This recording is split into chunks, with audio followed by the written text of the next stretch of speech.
अब यहां पे बात करेंगे आरंभ में मूल अधिकार की संख्या, आरंभ में मूल अधिकार की संख्या 7 थी। वर्तमान में यह 6 है। तो वर्तमान में मूल अधिकार की संख्या कितनी हो जाती है? तो वर्तमान में मूल अधिकार की संख्या 6 हो जाती है। पहला समता व समानता का अधिकार, समता व समानता का अधिकार ये कितना है? तो ये हम पढ़ेंगे अनुच्छेद 14 से लेकर 18 तक, अनुच्छेद 14 से लेकर 18 तक। दूसरा स्वतंत्रता का अधिकार, स्वतंत्रता का अधिकार इसे हम पढ़ेंगे अनुच्छेद 19 से लेकर 22 तक।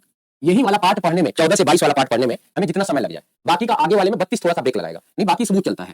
ठीक है, आगे देखिएगा। स्वतंत्रता के अधिकार के बाद शोषण के विरुद्ध अधिकार, शोषण के विरुद्ध अधिकार, शोषण के विरुद्ध अधिकार पर जब हम बात करेंगे तो हम बात करेंगे अनुच्छेद 23 व 24 की हम बात करेंगे, अनुच्छेद 23 व 24 की बात करेंगे। इसके बाद यदि हम बात करें धार्मिक स्वतंत्रता का अधिकार, धार्मिक स्वतंत्रता का अधिकार, धार्मिक स्वतंत्रता का अधिकार। तो धार्मिक स्वतंत्रता के अधिकार की यदि हम बात करेंगे तो हम पढ़ेंगे अनुच्छेद 25 से लेकर 28 तक, अनुच्छेद 25 से लेकर 28 तक। आगे देखिएगा, धार्मिक स्वतंत्रता के अधिकार के बाद इच्छा संस्कृति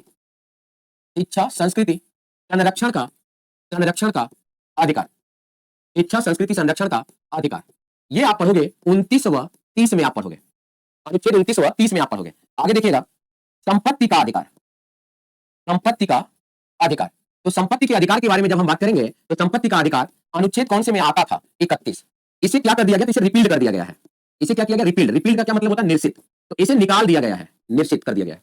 एक दिन मैंने ऐसे सवाल पढ़ा था एसएससी के छात्रों को, तो उसमें कहा ना कि संविधान में एक शब्द का प्रयोग बार-बार किया जाता है, आरईपी का, उसका मतलब क्या होता है? तो उसका मतलब होता है रिपील्ड। रिपील्ड का मतलब क्या होता है? निर्सित। निर्सित का मतलब निकाल दिया गया। अब वह संविधान में जिस स्थान पर दिया गया था उस स्थान पर नहीं है, ओनली 31 निकाला गया। अब यहाँ पे हम बात कर सकते हैं कि 44वां कॉन्स्टिट्यूशनल अमेंडमेंट एक्ट 1978 के द्वारा इसे क्या कर दिया गया? निश्चित कर दिया गया।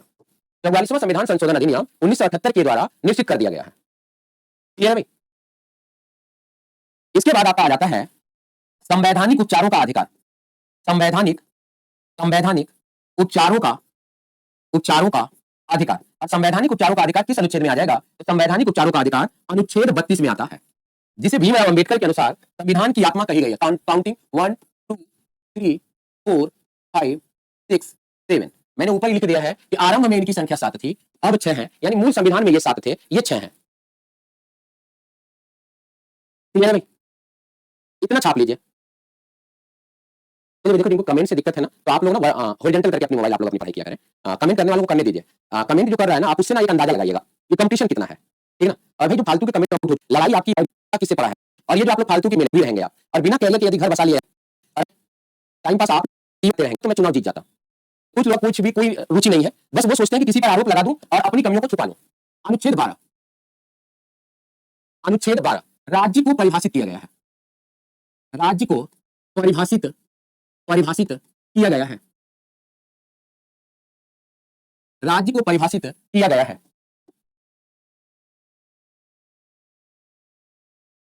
राज्य को परिभाषित किया गया है। नहीं, ये लोग जागे ही अब हैं। जब एग्जाम डेट आ गया तो जाग गए, तो अभी लग रहा है कि टीचर ने टाइम पास किया है। अगर एग्जाम डेट नहीं आया होता ना तो लिख के दे दिए, पढ़ने ना आते, कभी क्लास चलती रहती देखने तक ना आते, सोचते कि बिहार है, साल भर में परीक्षा होगा, तो जब परीक्षा होगा तब पढ़ लेंगे। तो तुम जागे ही लेट हो मेरे भाई, और आरोप दूसरे पे लगा रहे हो। एग्जाम डेट ना आया होता ना तुम क्लास ही ना करते रेगुलर। नहीं, अपने दिल से पूछ लेना ये बात। रेगुलर क्लास किए होते ना तो शायद तुम्हें ये बोलने की जरूरत ही ना पड़ती। राज्य को परिभाषित किया गया। अब देखिए, राज्य को परिभाषित करने की जरूरत क्या पड़ी? ठीक है, तो आप रिवीजन करिए ना फिर। राज्य को परिभाषित किया गया है, राज्य को परिभाषित किया गया है। यहां पे देखिएगा, राज्य को परिभाषित करने के लिए संघ का संसद, ये भी क्या कहलाता है? राज्य कहलाता है। संघ का संसद, ये आपका क्या कहलाता है? राज्य कहलाता है। राज्य का विधानमंडल, ये भी क्या कहलाता है? राज्य कहलाता है। और यहां पे देखिएगा संघ का मंत्री परिषद, ये भी आपका क्या कहलाता है? तो ये भी आपका राज्य कहलाता है। और देखिएगा राज्य का मंत्री परिषद, ये भी आपका क्या कहलाता है? राज्य कहलाता है। राज्य का मंत्री परिषद, ये भी आपका क्या कहलाता है? राज्य कहलाता है। क्लियर है भाई? राज्य कहलाता है। इसके बारे में देखिए भाई, एक बात और जाने, यहां पे राज्य के कर्मचारी होंगे, और राज्य का क्या होगा? प्राधिकरण होगा, राज्य का प्राधिकरण होगा। राज्य में कौन कौन शामिल है, राज्य की परिभाषा में कौन कौन शामिल है, तो राज्य की परिभाषा में संघ का संसद शामिल है, यानी आपके क्षेत्र के संसद जी भी राज्य हैं, आपके क्षेत्र के मंत्री जी भी राज्य का हिस्सा हैं, आपके क्षेत्र के विधायक और राज्य का मंत्री भी आपका राज्य है। देखिए भाई, इन राज्यों के अधीन काम करने वाले, चाहे संघ के अधीन काम कर रहा कोई व्यक्ति, चाहे कर्मचारी, वो सबके सब क्या है, राज्य है। कोई भी अथॉरिटी है, कोई भी प्राधिकरण है, यदि वो भी राज्य के अधीन या संघ के अधीन काम कर रही है तो वो भी क्या है, राज्य है। अब यहाँ पे देखिएगा, थ्योरी पार्ट की बात कर लेते हैं, तो यहाँ पे हम कहेंगे संघ की संसद, संघ का संसद व राज्य का, वह राज्य का संघ का संसद व मंत्री परिषद, वह मंत्री परिषद, मंत्री परिषद, राज्य का, राज्य का विधानमंडल, राज्य का, राज्य का विधानमंडल, विधानमंडल व मंत्री परिषद, विधानमंडल व मंत्री परिषद, मंत्री परिषद, तथा तथा इन सरकारों के अधीन, तथा इन सरकारों के अधीन अधीन कार्य कर रहे, कार्य कर रहे, कार्य कर रहे कर्मचारी, कर्मचारी व प्राधिकरण, प्राधिकरण राज्य कहलाता है, राज्य कहलाता है, राज्य कहलाता है। यहां पे देखिएगा भाई, आपके दिमाग में चल रहा होगा प्राधिकरण क्या है। प्राधिकरण का मतलब होता है अथॉरिटी। प्राधिकरण क्या है तो कहिएगा जैसे LIC, नवरत्ना व महारत्ना कंपनी, नवरत्ना व महारत्ना कंपनी, महारत्ना, जितने भी प्राइवेट लिमिटेड कंपनियां हैं ये सब के सब क्या कहलाते हैं, राज्य कहलाते हैं आदि। ये सब के सब अपने आप में क्या कहलाएंगे, राज्य कहलाएंगे। आगे देखिएगा, अपवाद, अपवाद, अपवाद में NCERT, SCERT, कॉन्ट्रैक्टर, हिंदी में क्या बोलेंगे भाई, ठेकेदार, ठेकेदार, ये राज्य नहीं है, ये राज्य नहीं, ठीक। तो इन्हें राज्यों में शामिल नहीं किया गया है। क्लियर है भाई, छाप लीजिए, छाप लीजिए, इन्हें राज्य में शामिल नहीं किया गया है।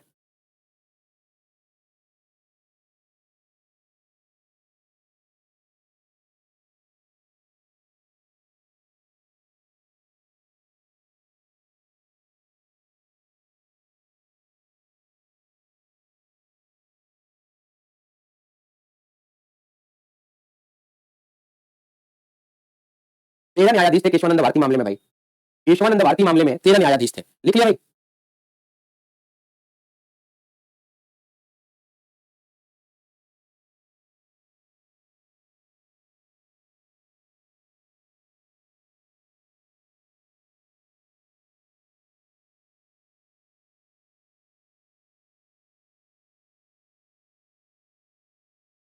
भाई आगे चलिए, यहाँ पे एक और लिख लीजिए, BCCI, BCCI ये स्वतंत्र है, ये राज्य के अंतर्गत आती नहीं है। BCCI का मतलब होता है Bharat cricket council board of India, ठीक है, भारत क्रिकेट काउंसिल बोर्ड, ये भी आपका राज्य के अंतर्गत नहीं आता है, ठीक है भाई। राज्य का मतलब मैंने आपको बताया कि हमारा जो मूल अधिकार है राज्य के विरुद्ध जनता का अधिकार है, हमारा जो मूल अधिकार है वो राज्य के विरुद्ध जनता का अधिकार होता है। तो अब देखिए भाई, हमारा जो मूल अधिकार वो किसके किसके विरुद्ध है, राज्य है कौन, तो ये सभी राज्य हैं। जैसे मान लीजिए कि कोई पुलिस का व्यक्ति है और वह राज्य सरकार के अधीन काम कर रहा है और वह आपके मूल अधिकार का उल्लंघन कर दे, तो आप सीधा राज्य सरकार के खिलाफ कंप्लेन करेंगे, पुलिस अधिकारी सहित या पुलिस के कर्मचारी के सहित आप राज्य सरकार के अधीन कंप्लेन करेंगे। क्लियर है। आगे देखिए, कोई पूछ रहा है कि एयरपोर्ट अथॉरिटी है कि नहीं है, तो एयरपोर्ट भी अथॉरिटी के अंतर्गत ही आता है और वह भारत सरकार के अधीन ही एयरपोर्ट वाले काम कर रहे हैं। लेकिन तो अभी आप देख रहे हैं कितना बड़ा विवाद चल रहा है और भारत सरकार दबाव नहीं बना पा रही, ठीक है। चलिएगा आगे आते हैं, अभी उसी पर बात करने वाला था, अभी उसी पर बात करने वाला था। क्या आप कह रहे हैं भाई, एक बच्चा कोई कह रहा है कि सुप्रीम कोर्ट, हाई कोर्ट या न्यायपालिका को भी राज्य के अंतर्गत शामिल किया गया है या नहीं, है ना, ये सवाल पूछा जा रहा है। चलिए भाई, तो आप कहेंगे कि सुप्रीम कोर्ट, हाई कोर्ट व न्यायपालिका को, न्यायपालिका को, पालिका को राज्य माना गया है, राज्य माना गया है। लेकिन लेकिन निर्णय के मामले में, निर्णय के मामले में उन्हें स्वतंत्रता प्रदान किया गया है, स्वतंत्रता प्रदान किया गया है, किया गया है, किया गया है। एक केस लिखिएगा, Mysore paper mills, paper mills versus Mysore officers, Mysore officers 2002 के मामले में, 2 के मामले में सरकारी कंपनी, सरकारी कंपनी को भी सरकारी कंपनी को भी राज्य घोषित किया गया है, राज्य घोषित किया गया है, सरकारी कंपनी को भी राज्य घोषित किया गया है। क्लियर है भाई?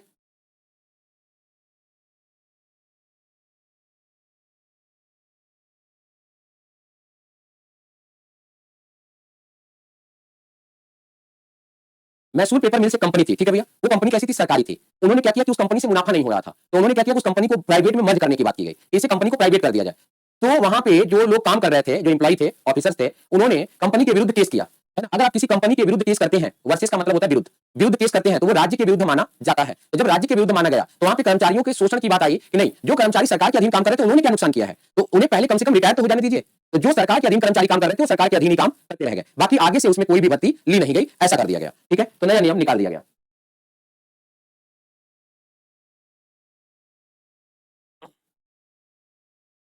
ठीक है भैया, इतनी बातें क्लियर हो गई होंगी।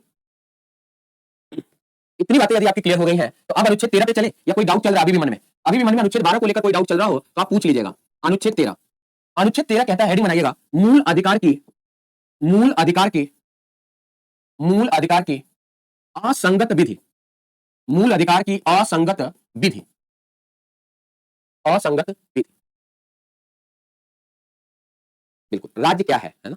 चलो भैया, राज्य के बारे में वैसे तो मैं शुरू में बताया था कि जो संप्रभु है वही राज्य है, और हमारे राज्य का नाम भारत है। लेकिन अगर मैं राज्य की बात करूं, तो राज्य की दो बॉडी बताई गई, राज्य की दो स्तरीय बताई गई। एक को हमने संघीय बॉडी कहा, और एक को हमने प्रांतीय बॉडी कहा, एक को हमने प्रांतीय बॉडी कहा। हमारी जो संघीय बॉडी है वो भारत है, और हमारी जो प्रांतीय बॉडी है वो 28 राज्य प्लस 8 यूनियन टेरिटरी है। यही आपका राज्य है, ठीक है। चाहे उसे आप भारत के रूप में देख लीजिए, चाहे आप उसे राज्य के रूप में देख लीजिए। अगर मैं आपसे पूछूं भारत कहां है, तो भारत किसी स्थान का नाम है।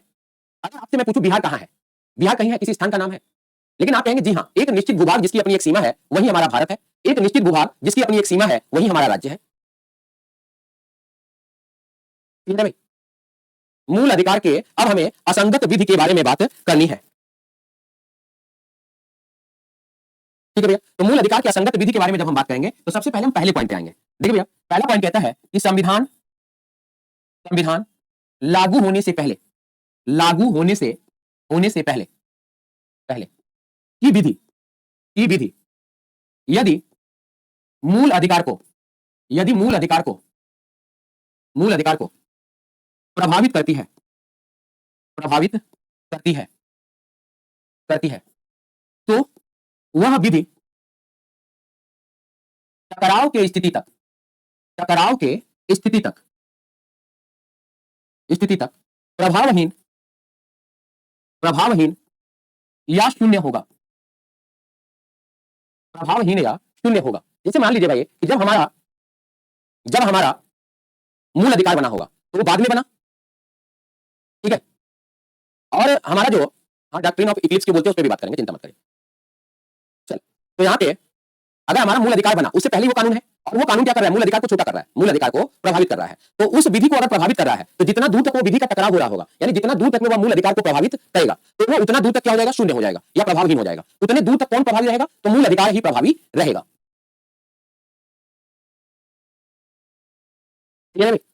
उतने दूर तक वह मूल अधिकार पर प्रभावी रहेगा। क्लियर है?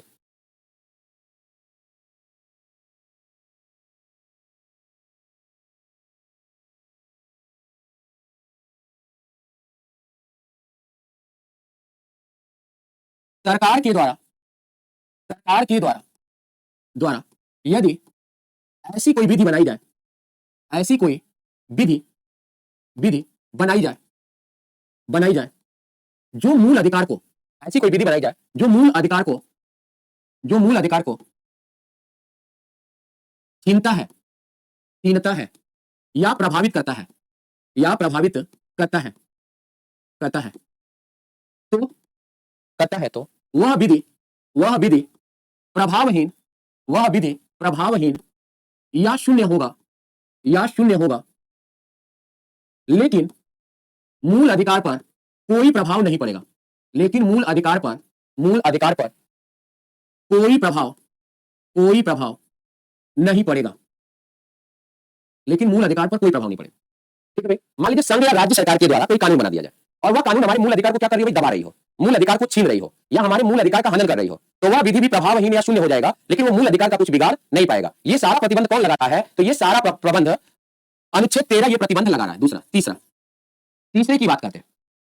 तो तीसरे पे यदि आएंगे तो कहेंगे संसद, संसद, विधानमंडल, विधानमंडल, राष्ट्रपति, राष्ट्रपति, या राज्यपाल के द्वारा, या राज्यपाल के द्वारा, राज्यपाल के द्वारा द्वारा बनाई गई विधि, बनाई गई विधि, विधि यदि मूल अधिकार का, यदि मूल अधिकार का, मूल अधिकार का, मूल अधिकार का अल्पीकरण करता है, अल्पीकरण, अल्पीकरण करता है, तो वह विधि, तो वह विधि प्रभावहीन, प्रभावहीन या शून्य होगा, प्रभावहीन या शून्य होगा, होगा। लेकिन, लेकिन मूल अधिकार पर, लेकिन मूल अधिकार पर, अधिकार पर कोई प्रभाव नहीं पड़ेगा, कोई प्रभाव नहीं पड़ेगा। यहां से सवाल कैसे बनेगा वो सुनिएगा। यहां से सवाल बनेगा यदि अनुच्छेद 123 के तहत राष्ट्रपति अध्यादेश जारी करता है, यदि अनुच्छेद 123 के तहत राष्ट्रपति अध्यादेश जारी करता है और वह अध्यादेश मूल अधिकार का हनन कर रहा है, तो उस अध्यादेश पर प्रतिबंध कौन लगाएगा? तो उस अध्यादेश पर प्रतिबंध कौन लगाएगा, या उस अध्यादेश को लागू होने से कौन सा अनुच्छेद रोकेगा? थोड़ा सा इसका उत्तर दीजिएगा।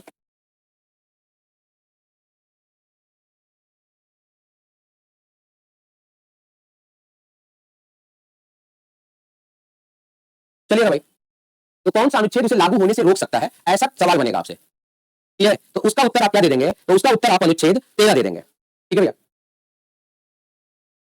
उसका अनुच्छेद 13 दे देंगे।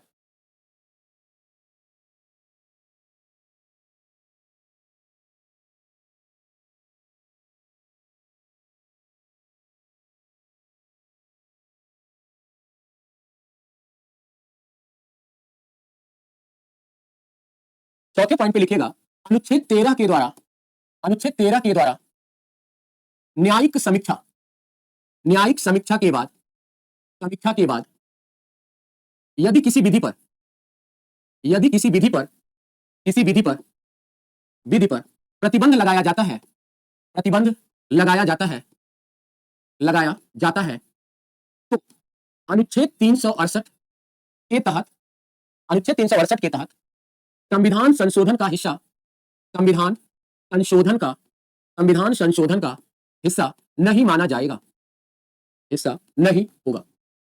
तो उसको अगर किसी विधि पर प्रतिबंध या रोक लगाया जाता है तो वो कोई संविधान संशोधन द्वारा प्रतिबंध नहीं लगाया जाएगा, बल्कि नोट करके एक बात लिखिएगा, अनुच्छेद 13, 32 व अनुच्छेद 226 को, 226 को न्यायिक समीक्षा, न्यायिक समीक्षा का, न्यायिक समीक्षा का अनुच्छेद कहते हैं, अनुच्छेद कहते हैं, अनुच्छेद कहते हैं। न्यायिक समीक्षा का अधिकार, न्यायिक समीक्षा, जुडिशियल रिव्यू, न्यायिक समीक्षा का अधिकार, न्यायिक समीक्षा का अधिकार, अधिकार ब्रिटेन से लिया गया है, ब्रिटेन, अरे बाबा गलत हो जाएगा, अमेरिका से लिया गया है, अमेरिका से लिया गया है। तो न्यायिक समीक्षा के अधिकार को कहां से लिया गया? तो न्यायिक समीक्षा के अधिकार को अमेरिका से लिया गया है। तो न्यायिक समीक्षा का अधिकार कहां से लिया भाई? अमेरिका या यूएसए से हमने न्यायिक समीक्षा का अधिकार लिया गया है। क्लियर है भाई?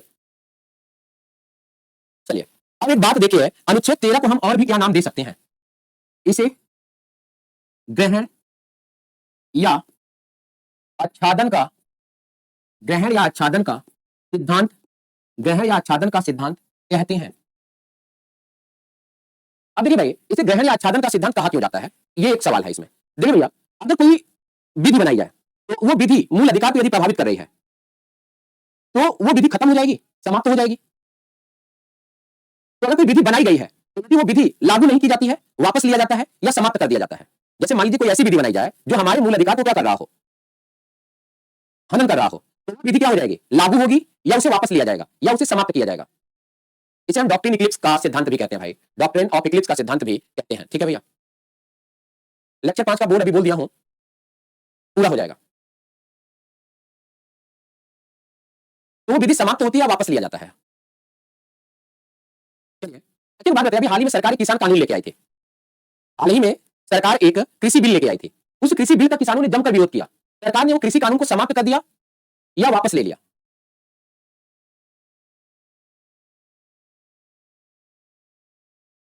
कोई भी विधि हो, वो विधि हमेशा क्या की जाती है, वापस ली जाती है, विधि को लागू होने से रोक दिया जाएगा, यानी विधि बनी रहेगी लेकिन लागू नहीं किया जाएगा। तो लागू होने पर केवल ये प्रतिबंध लगाता है। जैसे मान लीजिए चंद्र ग्रहण लगा तो चंद्रमा हमेशा के लिए खत्म नहीं हो जाता, सूर्य ग्रहण लगा तो सूर्य हमेशा के लिए खत्म नहीं हो जाता है, कुछ समय के लिए वो पृथ्वी से दिखाई देना बंद कर देता है, यही होता है भाई। तो इसीलिए उसे क्या कहते हैं, ग्रहण कहते हैं। तो यहाँ पर देखिए कि यदि कोई ग्रहण विधि पर लग रहा है तो वो कुछ समय के लिए हो सकता है, भविष्य में आवश्यकता पड़ेगी तो उस विधि को लागू भी किया जा सकता है। क्लियर है भाई, बात समझ में आ गई? चले आगे, अनुच्छेद 13 को ग्रहण या आच्छादन का सिद्धांत क्यों कहते हैं, ये बात भी पता चल गया। चलिए अब आ जाते हैं मुद्दे पर, और हमारा पहला जो मूल अधिकार चलेगा वो चलेगा समता या समानता का अधिकार। देखिए बीपीएससी के छात्रों के लिए समता और समानता एक नहीं है, अलग अलग है। समता या समानता का अधिकार, वनडे के छात्रों के लिए समता या समानता एक ही बात है, लेकिन बीपीएससी के छात्रों के लिए समता का मतलब होता है सब बराबर और समानता का मतलब होता है कंपैरेटिव। क्लियर है भाई? अनुच्छेद 14 से लेकर 18 तक, अनुच्छेद 14 से लेकर 18 तक। अब हेडिंग बनाइएगा अनुच्छेद 14। अनुच्छेद 14, अनुच्छेद 14 में क्या आएगा भाई? तो अनुच्छेद 14 है विधि के समक्ष, विधि के समक्ष law before equality, right of law before equality, विधि के समक्ष समक्ष समता का अधिकार, विधि के समक्ष समता का अधिकार, विधि के समक्ष समता का अधिकार। क्लियर है? इसके बारे में हमें बात करनी है।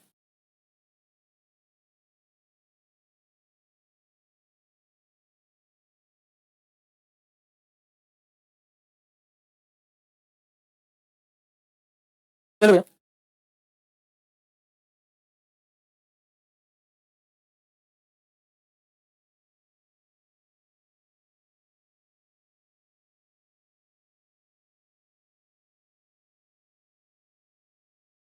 आओगे बस करो, रहने दो। तो बेटा पढ़ाया उसे जा रहा है जो पढ़ रहे हैं, ठीक ना। बहुत सारे बच्चे हैं जो पागल बकलोल कुछ भी बोलते हैं। जी हाँ मैं पागल हूँ, क्योंकि मैं अपनी जिम्मेदारियों का निर्वहन करने के लिए पागल हूँ। अगर मुझे अपनी जिम्मेदारी की फिक्र ना होती तो मेरे पास भी बीवी बच्चे हैं, मैं भी संडे को आराम कर रहा होता उनके साथ। और यदि आपको लगता है कि प्रभु सर पढ़ा रहे हैं तो इनको सैलरी संडे में आप ना, मुझे अपना नाम बड़ा करना है, यही काम। और अभी भी आप और आपकी विद्वानता का प्रदर्शन कमेंट के माध्यम से पता चल जा रहा है कि आप कितने, तो इस बैच में लॉन्चिंग तक नहीं है, फिर भी मैं आपके सामने खड़ा हुआ किया है कि मैं जो पढ़ा रहा हूँ वही परीक्षा में आएगा। ठीक है, मैं भी 6 घंटे पढ़ा था, मैं 9 घंटे नहीं पढ़ा था आपको। तो पढ़ाई नहीं है मेरे भाई, इसे पढ़ाई नहीं आ गया था। और जिन्हें जिन सर से पढ़ना है उन सर का इंतजार कर लीजिए। परीक्षा कोई कुंभ का मेला नहीं है जो 12 साल में आएगा, अगले साल फिर। कुत्ते का मालिक है वो क्या है? कुत्ते का मालिक है वो क्या है? मान विधि के समक्ष समता का अधिकार, विधि के समक्ष समता का अधिकार। यहां पे पहली बात यदि आपसे कोई पूछे कि विधि बनाई किसके लिए गई है, तो यहां पर सिंपल सी भाषा में आप कहिएगा विधि मानव के लिए बनाया गया है। विधि मानव के लिए, मानव के लिए, मानव के लिए बनाया गया है। विधि मानव के लिए बनाया गया है। ठीक है भाई? चलिए देखिए भाई, यदि रास्ते में जाते हुए आपको कुत्ता कोई काट ले, ठीक है, और आप उसके खिलाफ एफआईआर कराएंगे क्या? कुत्ते के खिलाफ नहीं कराएंगे, बल्कि जाकर रेबीज का टीका लगवाएंगे। लेकिन अगर वही कुत्ता किसी व्यक्ति का हो और वो कुत्ता आपको काट ले, तो आप उसके खिलाफ एफआईआर करवाएंगे। किसके खिलाफ? कुत्ते के मालिक के खिलाफ, कि फलाने के कुत्ते ने मुझे काट लिया था। ठीक है, तो इसका मतलब है कि जो कुत्ते का मालिक है वो क्या है? मानव है। यानी कि जो विधि बनाई गई वो किसके लिए बनाई गई? मानव के लिए बनाई गई है। क्लियर है? आगे देखें, यहां पे यदि हम बात करें विधि के समक्ष समता की, विधि के समक्ष समता की बात करें, तो विधि के समक्ष समता में क्या निकल करके आता है? तो विधि के समक्ष समता में निकल करके आता है कि विधि का समान आशय, विधि का समान आशय निकल करके आएगा। और क्या निकल करके आएगा? तो और निकल करके आता है विधि का समान संरक्षण, विधि का समान संरक्षण,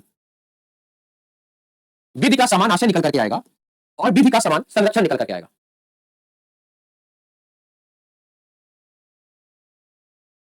ठीक है भाई, अब देखिए विधि का समान आशय क्या कहता है? तो विधि का समान आशय कहता है विधि सबके लिए, विधि सबके लिए एक समान है, विधि सबके लिए एक समान है, विधि सबके लिए एक समान है। विधि का समान संरक्षण क्या कहता है? तो विधि का समान संरक्षण कहता है कि विधि का ज्ञान सभी को होना चाहिए, विधि का ज्ञान सभी को, सभी को होना चाहिए, विधि का ज्ञान सभी को होना चाहिए। आगे देखिएगा, विधि सबके लिए एक समान है। अगर हम इसके बारे में बात करें तो यह बात कहां से लिया गया? तो यह बात ब्रिटेन से लिया गया है। और ब्रिटेन की विधि को लिखने वाला व्यक्ति कौन है? तो ब्रिटेन की विधि को लिखने वाला व्यक्ति प्रोफेसर डायसी है। विधि का ज्ञान सभी को होना चाहिए, इसे कहां से लिया गया है? तो इसे अमेरिका या यूएसए से लिया गया है। इसे अमेरिका या यूएसए से लिया गया है। इसे अमेरिका या यूएसए से लिया गया है। क्लियर है भाई? अमेरिका या यूएसए से लिया गया है। अब देखिएगा, विधि का समान आशय का मतलब क्या होता है? तो विधि सबके लिए एक समान है। ठीक है, ये बात हमने कहां से लिया? ब्रिटेन से लिया। अब आपसे कोई पूछे कि क्या विधि उपराष्ट्रपति के लिए भी समान है, राज्य के लिए, राज्यपाल के लिए भी एक समान है, तो आप कहेंगे नहीं। क्यों नहीं? क्योंकि अब नकारात्मक हो गया, क्योंकि ये नकारात्मक हो गया। क्लियर है भाई? और देखिए, विधि का समान संरक्षण मतलब हमारे यहां यह माना जाता है कि विधि का ज्ञान सभी को है, तो ये क्या हो गया? ये सकारात्मक हो गया आपका। ये आपका प्रतिबंध लगाएगा कि राष्ट्रपति राज्यपाल पर विधि लागू नहीं होगी। कुछ दशाओं में राजनयिक और उच्चायुक्त पे विधि लागू नहीं होगी। कुछ दशा में संसद पे भी विधि लागू नहीं होती है, विधायक पे भी विधि लागू नहीं होती है। क्लियर है? विधि का ज्ञान सभी को होना चाहिए, तो विधि का समान संरक्षण ये बात कहां से दिया गया? तो अमेरिका से दिया गया है। क्लियर है भाई? विधि का ज्ञान का मतलब क्या हुआ भाई? जैसे आपने बाहुबली में डायलॉग सुना होगा कि महिला पर हाथ डालने वाले का हाथ नहीं काटते, क्या काटते हैं भाई? काटते हैं उसका गला, काटते हैं उसका गला। ये बात आप कब कर सकते हो? जब महिला को अपना अधिकार पता होगा कि अगर कोई व्यक्ति मेरा बलात्कार करने की कोशिश करता है, मेरे साथ जबरदस्ती करने की कोशिश करता है, तो मैं उसका जान ले सकती हूं, मैं उसे जान से मार सकती हूं।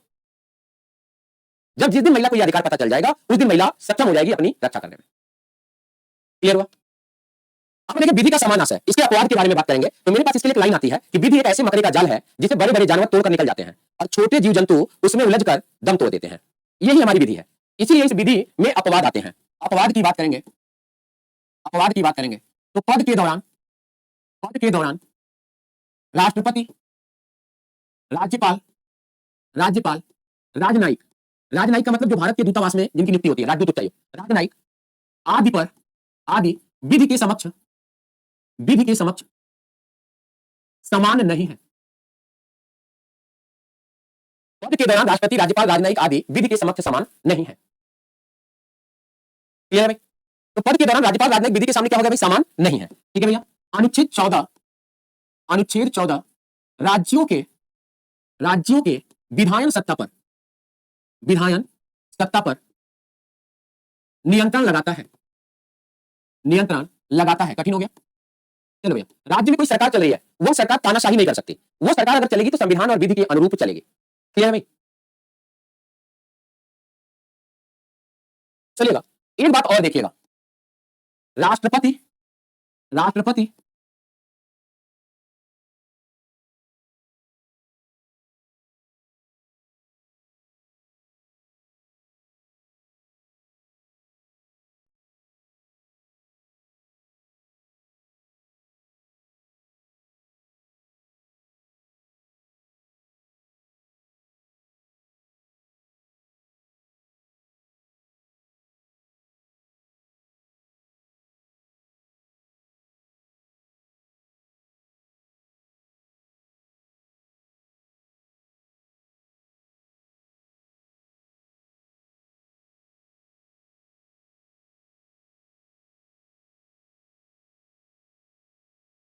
राष्ट्रपति या राज्यपाल पर, राष्ट्रपति या राज्यपाल पर यदि कोई, यदि कोई दीवानी मामले का आरोप लगता है, राष्ट्रपति या राज्यपाल पर यदि दीवानी मामले का, दीवानी मामले का आरोप लगता है, आरोप लगता है, लगता है, तो उस आरोप की सूचना, तो उस आरोप की सूचना, आरोप की सूचना राष्ट्रपति व राज्यपाल को, राष्ट्रपति व राज्यपाल को, राज्यपाल को 2 माह पहले, 2 माह पहले दिया जाएगा। आपराधिक मामला तो चलेगा ही नहीं उनपे, लेकिन अगर मान लीजिए दीवानी मामला चला तो उन पर सूचना 2 माह पहले दिया जाएगा। ठीक है भाई? अब देखिए, उन पर ये सूचना 2 माह पहले देने का क्या मतलब हुआ, उसके बारे में यदि हम बात करें तो उसके बारे में ये होता है कि 2 माह पहले सूचना देने का मतलब है कि उसे बता दिया जाएगा कि आप पर ये दीवानी आरोप लगा है। आपराधिक मामले में तो कुछ बताया ही नहीं जाएगा, ठीक ना, क्योंकि जब तक उन्हें राष्ट्रपति या राज्यपाल के पद से हटा नहीं लिया जाएगा तब तक वो आपराधिक मामले में काम करते रहेंगे। क्लियर है भाई? ये छाप लिया आपने अनुच्छेद 14 में। चलिए, अनुच्छेद 14 का प्रयोग, अनुच्छेद 14 का प्रयोग, प्रयोग सार्वभौमिक नहीं है, सार्वभौमिक नहीं है। इसका प्रयोग, इसका प्रयोग प्रकृति के आधार पर, प्रकृति के आधार पर, आधार पर किया जाएगा। इसका प्रयोग प्रकृति के आधार पर किया जाएगा। ठीक है भाई। अब देखिए, इसका प्रयोग प्रकृति के आधार का मतलब, यदि किसी व्यक्ति, कोई व्यक्ति नॉर्मल है तो उसको सजा दी जाएगी, राष्ट्रपति राज्यपाल है तो उसके लिए अलग व्यवहार किया जाएगा, और यदि किसी व्यक्ति का अपराध अलग है तो अपराध के लिए भी अलग अलग व्यवहार किया जाएगा। इसका मतलब विरुद्ध होता है, बनाम, किसी के खिलाफ। दीवानी मामला क्या होता है? तो दीवानी मामला शादी विवाह का मामला होता है, तलाक का मामला होता है, ठीक है, संपत्ति का मामला होता है, उत्तराधिकार का मामला होता है, इसे हम दीवानी मामला कहते हैं। चोरी, हत्या, डकैती, लूट, बलात्कार, ये सब आपराधिक मामले में आता है। जैसे आपकी सरकारी नौकरी का परीक्षा है और आप इस परीक्षा में कोई त्रुटि पाते हैं तो आप कोर्ट चले जाएंगे, इसे भी हम दीवानी मामला कहते हैं। क्लियर है? अनुच्छेद 14 आपका क्लियर हो गया भाई। हेडिंग बनाइएगा अनुच्छेद 15। हेडिंग बनाइएगा अनुच्छेद 15। अनुच्छेद 15।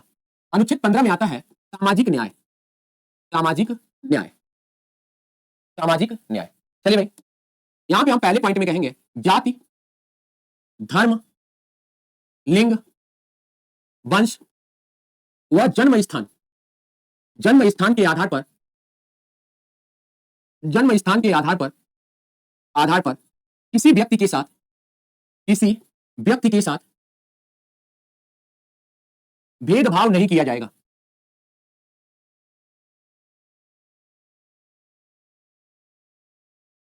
जाति, लिंग, वंश व जन्म स्थान के आधार पर किसी भी व्यक्ति के साथ भेदभाव नहीं किया जाएगा। क्लियर है भाई?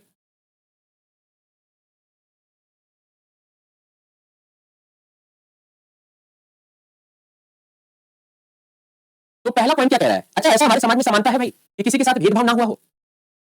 ऐसा हमारे समाज में समानता है कि किसी भी व्यक्ति के साथ भेदभाव ना किया गया हो? ऐसा समानता है? तो कहेंगे नहीं, भेदभाव तो हो रहा है ना भाई, भेदभाव तो हो रहा है।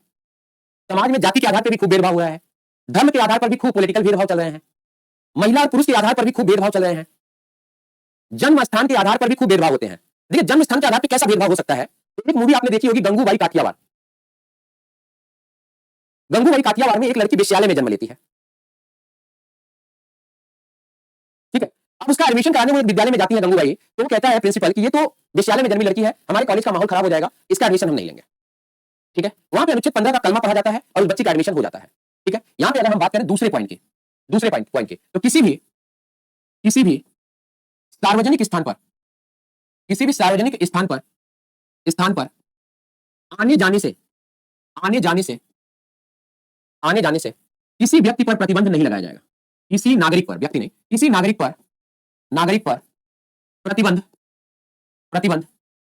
नहीं लगाया जाएगा, नहीं लगाया जाएगा, ठीक है भाई। किसी भी सार्वजनिक स्थान पर आने जाने से किसी भी नागरिक पर प्रतिबंध नहीं लगाया जाएगा। इसका क्या मतलब होता है? तो इसका यह मतलब होता है कि जैसे कुआं, कोई सरकारी कुआं है तो वहां पर पानी लेने से आप नहीं रोक सकते। घाट, विद्यालय,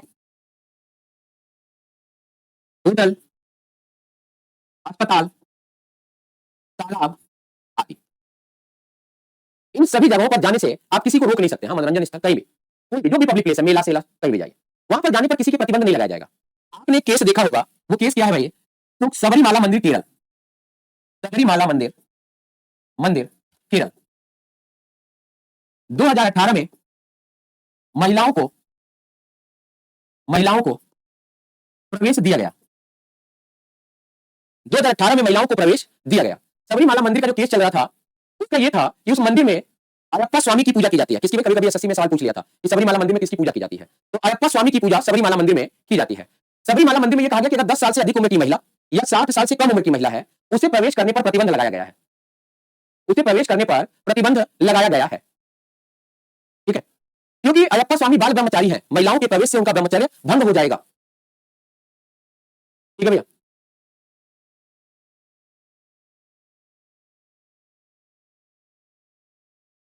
भैया, अनुच्छेद 15 में और भी तीसरे पॉइंट पे अब हम बात करेंगे। तीसरे पॉइंट पे बात करेंगे। तीसरा पॉइंट कहता है सामाजिक व शैक्षणिक रूप से, सामाजिक व शैक्षणिक रूप से पिछड़ रहे लोगों के लिए,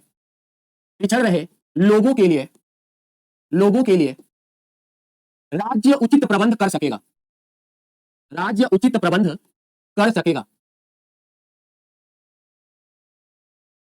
क्लियर है भाई? सामाजिक और शैक्षणिक रूप से पिछड़ रहे लोगों के लिए पुस्तक में लिखिएगा महिला व बच्चे, ये लिख लीजिएगा, सॉरी, महिला व बच्चे।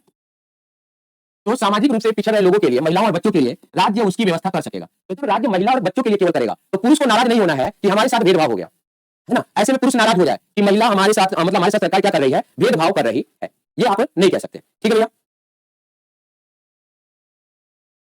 ठीक है। अब देखिए, सॉरी, चौथी और पांचवी बातें ना केस का देन है। कौन सा केस था भाई? चंपकम दुराई राजन केस का देन है। ओबीसी, एससी, एससी, एसटी वह महिलाओं के लिए शिक्षा का प्रावधान, शिक्षा का प्रावधान, प्रावधान या शिक्षा में आरक्षण, या शिक्षा में आरक्षण, आरक्षण दे सकेगा। इसे भी आप किसी भी प्रकार का भेदभाव नहीं मानेंगे, क्योंकि इनको हमारे यहाँ शिक्षा में मुख्य धारा में जोड़ने की बात कही गई कि भैया अगर देश का विकास चाहते हैं तो सबको एक साथ लेके चलना पड़ेगा, सभी को मुख्य धारा में जोड़ना पड़ेगा। तो देखिए, मुख्य धारा में जोड़ने के लिए क्या किया गया, आरक्षण व्यवस्था लाई गई। ये केस किसका था? तो ये केस था चंपकम दोराई राजन वर्सेस महाराज 19, चंपकम दोराई राजन, दोराई राजन वर्सेस मद्रास 1951। चंपकम दोराई राजन वर्सेस मद्रास 1951। एक एमबीबीएस की सीट थी, एमबीबीएस की सीट में एक महिला का एडमिशन नहीं हो पाता जनरल कैटेगरी का, और वो कारण था कि वो सीट एससी एसटी को आरक्षित कर दी गई। इसी को लेकर ये केस चले गए थे कोर्ट। तो इसमें कोर्ट ने ये कहा कि ओबीसी एससी एसटी या महिला को यदि कोई राज्य बढ़ावा दे रहा है तो उसे भेदभाव के अंतर्गत नहीं माना जाएगा। भैया आरक्षण को अंग्रेजी में रिजर्वेशन कहते हैं, महिला को लेडीज कहते हैं, वुमेन कहते हैं, ओबीसी अदर बैकवर्ड कास्ट कहते हैं, एससी को शेड्यूल कास्ट कहते हैं, एसटी को शेड्यूल ट्राइब्स कहते हैं, और शिक्षा को एजुकेशन कहते हैं। चंपकम दोराई राजन नाम है, अंग्रेजी में लिखिए चाहे।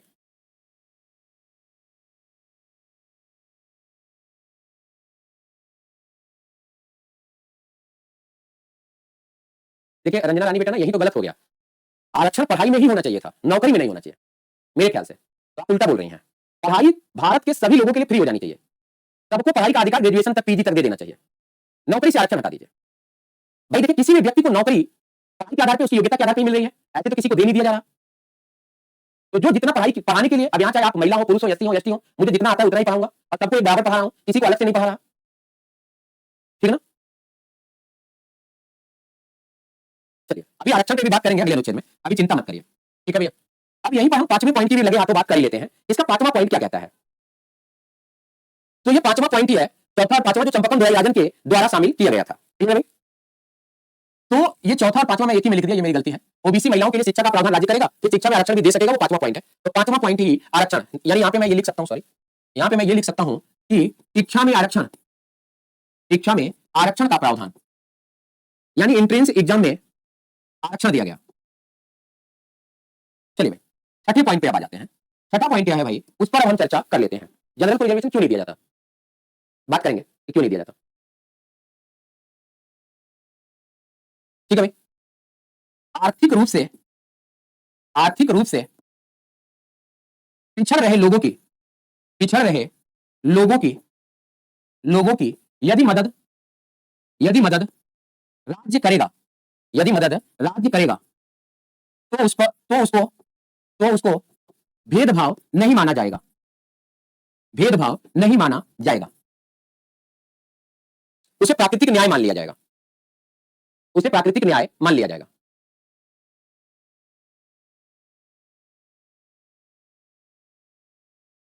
पांचवा यहां आ गया बेटा, ये मान लीजिए, मैंने यहां पे ये जो ये वाली लाइन लिख दी ना, यही आपका पांचवा हो गया, इसीलिए उसके लिए सॉरी है। ठीक है, चलिए आगे हेडिंग बनाते हैं, अनुच्छेद 16 की बात करते हैं।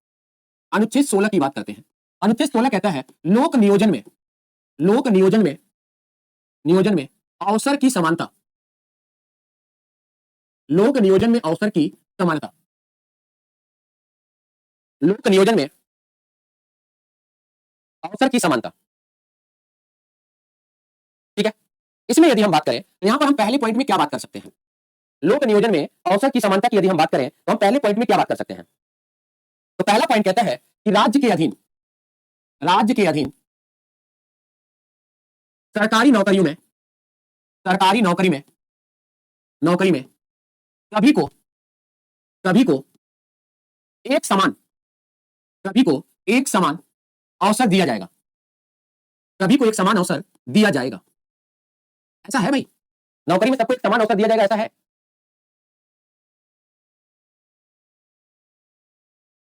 सबको एक समान अवसर दिया जाएगा, ऐसा है, और नहीं है तो कारण दोनों लिखिएगा। चलिए भाई, जाति, धर्म, लिंग, वंश व स्थान के आधार पर किसी व्यक्ति के साथ भेदभाव नहीं किया जाएगा।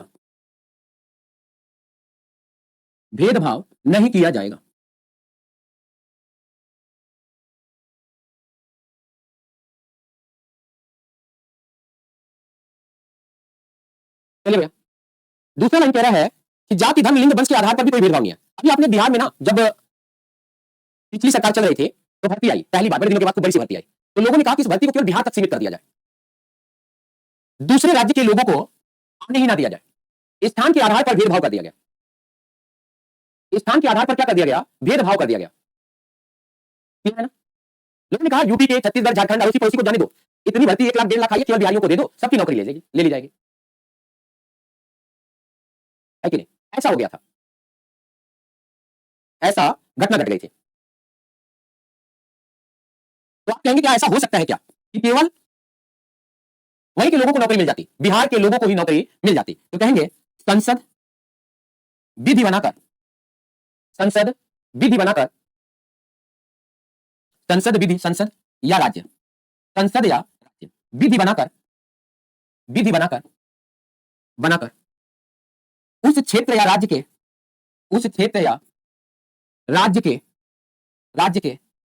नागरिकों को उस क्षेत्र या राज्य के नागरिकों को मौका प्रदान, सरकारी नौकरी में अवसर प्रदान कर सकता है।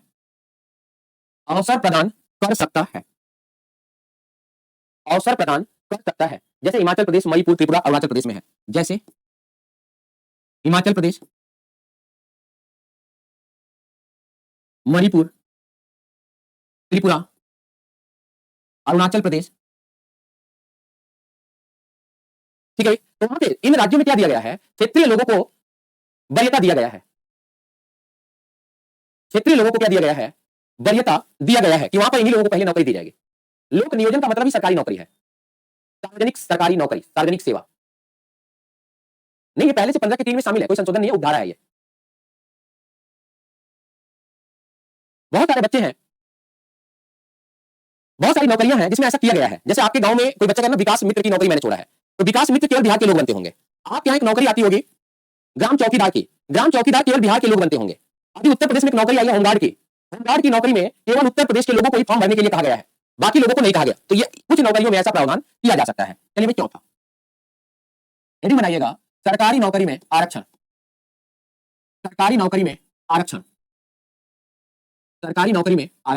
इसके बारे में बात करते हैं। महिला, SC, ST व अन्य दुर्बल वर्गों को सरकारी नौकरी में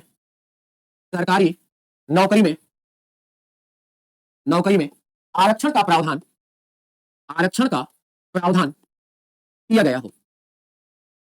प्रावधान किया गया है।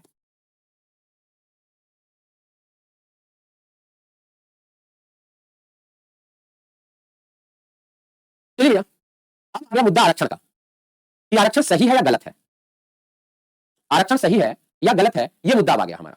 क्यों आरक्षण दिया गया? क्या जरूरत थी? आरक्षण होना चाहिए, नहीं होना चाहिए? आरक्षण कैसे हटेगा? यह दुनिया का एक ऐसा विषय भारत में बना हुआ है जिसने लोगों को परेशान कर रखा है। आप देखिए भाई, जिसको मिला है उसके लिए अंगूर मीठे हैं, जिन्हें नहीं मिला है उसके लिए अंगूर खट्टे हैं। आरक्षण व्यवस्था एक ऐसी व्यवस्था है, आरक्षण का विरोध वही करता है जिन्हें मिला हुआ है, जिन्हें नहीं मिला है। आरक्षण का विरोध वो नहीं करता जिसे मिला है। तो बड़ी विडंबना है, इस पे बात करना भी बड़ा सरदर्द वाला काम है। अगर मैं कह दूं आरक्षण सही है तो आप कहोगे कि गुरुजी ओबीसी है, एससी है, एसटी है, इसलिए कह रहे हैं आरक्षण सही है। अगर मैं कह दूं कि आरक्षण गलत है तो आप कह देंगे गुरुजी लगता है जनरल से आते होंगे इसलिए आरक्षण है। सही कह रहे हैं, मतलब कुछ भी आरोप लगना शुरू हो जाएगा। लेकिन मेरे हिसाब से आरक्षण समय की मांग थी। जब हमारा देश स्वतंत्र हुआ था ना, उस समय महिला, एससी, एसटी, ओबीसी इनकी हालत बहुत खराब थी। आप एग्जाम्पल उठा के देखिएगा कि आपकी दादी बुआ ने पढ़ाई क्यों नहीं करी है, आज आपकी बहनें पढ़ क्यों रही हैं। केवल एक लॉलीपॉप ने उन्हें पढ़ने के लिए विवश कर दिया। कि तुम पढ़ो, महिला को आरक्षण है, नौकरी मिल जाएगी। वैसा ही लॉलीपॉप एससी को भी दिया गया, एसटी को भी दिया गया और ओबीसी को भी दिया गया। अगर हमारा देश कुछ लोगों को लेकर चलता कि ठीक है, जो शिक्षित वर्ग समुदाय हम केवल उन्हें लेकर चलेंगे, वही सभी पद पर कब्जा मारेंगे, तो फिर हमारे देश में दो ही तरह के लोग पाए जाते, या तो बहुत अमीर या तो बहुत गरीब, शोषित, वंचित। तो ये जो गैप था, इस गैप को कम करने के लिए आरक्षण व्यवस्था को लाना जरूरी था। यानी जो एकदम पीछे है उसे खींचकर अग्रणी की तरफ, यानी वेल एजुकेटेड लोगों की तरफ लाया जाए और सबको मौका मिला जाए, सबको मौका मिलना चाहिए। यह व्यवस्था थी और देश के लिए यह व्यवस्था काफी अच्छी व्यवस्था मानी गई। यह आरक्षण देकर ठीक किया गया कि सभी लोगों ने देश के लिए अपने आप को प्रस्तुत किया, हिम्मत दिखाई, आगे आए। तभी तो इतने दिन की आरक्षण व्यवस्था की देन है कि आज हम अब मांग कर सकते हैं कि ठीक है, अब आरक्षण को धीरे धीरे हटाया जाए, एक बार में नहीं। जैसे जो जाति आगे बढ़ गई है उसे जनरल में डाल दीजिए, जो जाति आगे बढ़ गई है उसे जनरल में डाल दीजिए। धीरे धीरे एक स्थिति ऐसी आएगी कि आरक्षण अपने आप खत्म हो जाएगा, सभी लोग जनरल में आ जाएंगे। ठीक है, अब आप कहें कि एक ही दिन आरक्षण खत्म हो जाए तो वो पॉसिबल नहीं है, क्योंकि सरकार को अपनी कुर्सी भी बचानी है। जिस जाति को जनरल कैटेगरी में शामिल करेंगे वो जाति उस सरकार को वोट नहीं देगी, इसलिए यह व्यवस्था बनाई गई है। ठीक है, मतलब मैं एकदम ये नहीं कह रहा कि आरक्षण खत्म ही ना हो, मैं ये भी नहीं कह रहा कि आरक्षण बेकार है, लेकिन जैसे कि अब आरक्षण व्यवस्था उनके लिए ही बचे जो शोषित वंचित बचे हैं, उनके लिए नहीं कि जो उभर चुके हैं, जो उभर गए हैं, उनको अब हटा दिया जाए और उनको आर्थिक आधार पर आरक्षण दे दिया जाए। बिल्कुल ये लॉलीपॉप है, विश्वास करे या ना करे डेविड टोनी जी, ये एक प्रकार का लॉलीपॉप ही है। पहले जब सीपीएमटी हुआ करता था, अब तो नीट जेई हो गया, नहीं पहले सीपीएमटी होता था। ठीक है, तो मेडिकल में एडमिशन लेने के लिए तो सीपीएमटी का जब रिजल्ट आता था तो सड़कें जला करती थी आरक्षण के विरोध में कि क्या 120 नंबर लाने वाला डॉक्टर नहीं बनेगा, 60 नंबर लाने वाला डॉक्टर बनेगा। ये कहां का न्याय है, सड़कें जला करती थी। लेकिन जब से ईडब्ल्यूएस का आरक्षण मिला है, आरक्षण के विरोध करने वालों की संख्या खत्म सी हो गई है, हटता गया है ना। चलिए आइए अब यहां पे हम बात करते हैं जो आपके लिए इंपॉर्टेंट फैक्ट है, उस पर बात करेंगे। ओबीसी के लिए प्रथम ओबीसी आयोग काका कालेलकर की अध्यक्षता में काका कालेलकर की अध्यक्षता में गठित किया गया था। काका कालेलकर की अध्यक्षता में गठित किया गया था प्रथम ओबीसी आयोग का गठन। ठीक है, 1953 किया गया था, लेकिन यह असफल रहा, यह आरक्षण लागू नहीं करवा पाया। ओबीसी के लिए दूसरा ओबीसी आयोग का गठन 1979 में बीपी बिंदेश्वरी प्रसाद मंडल बीपी मंडल की अध्यक्षता में किया गया।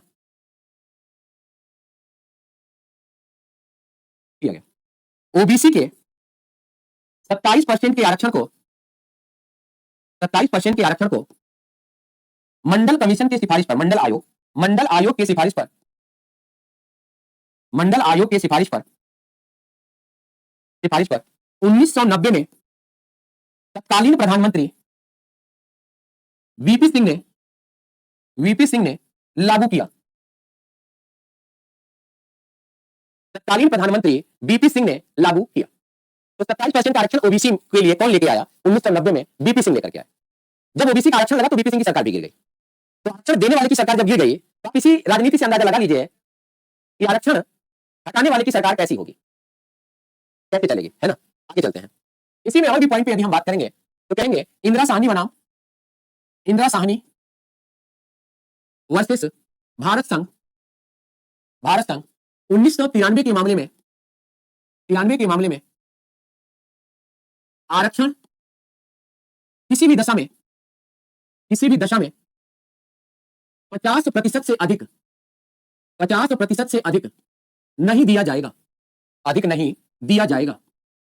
देखो इंदिरा साहनी ने मांग क्या किया था। तो इंदिरा साहनी ने कहा कि साहब जब इतना खर्चा हो ही गया है तो चिप्स भी ले ही लेते हैं।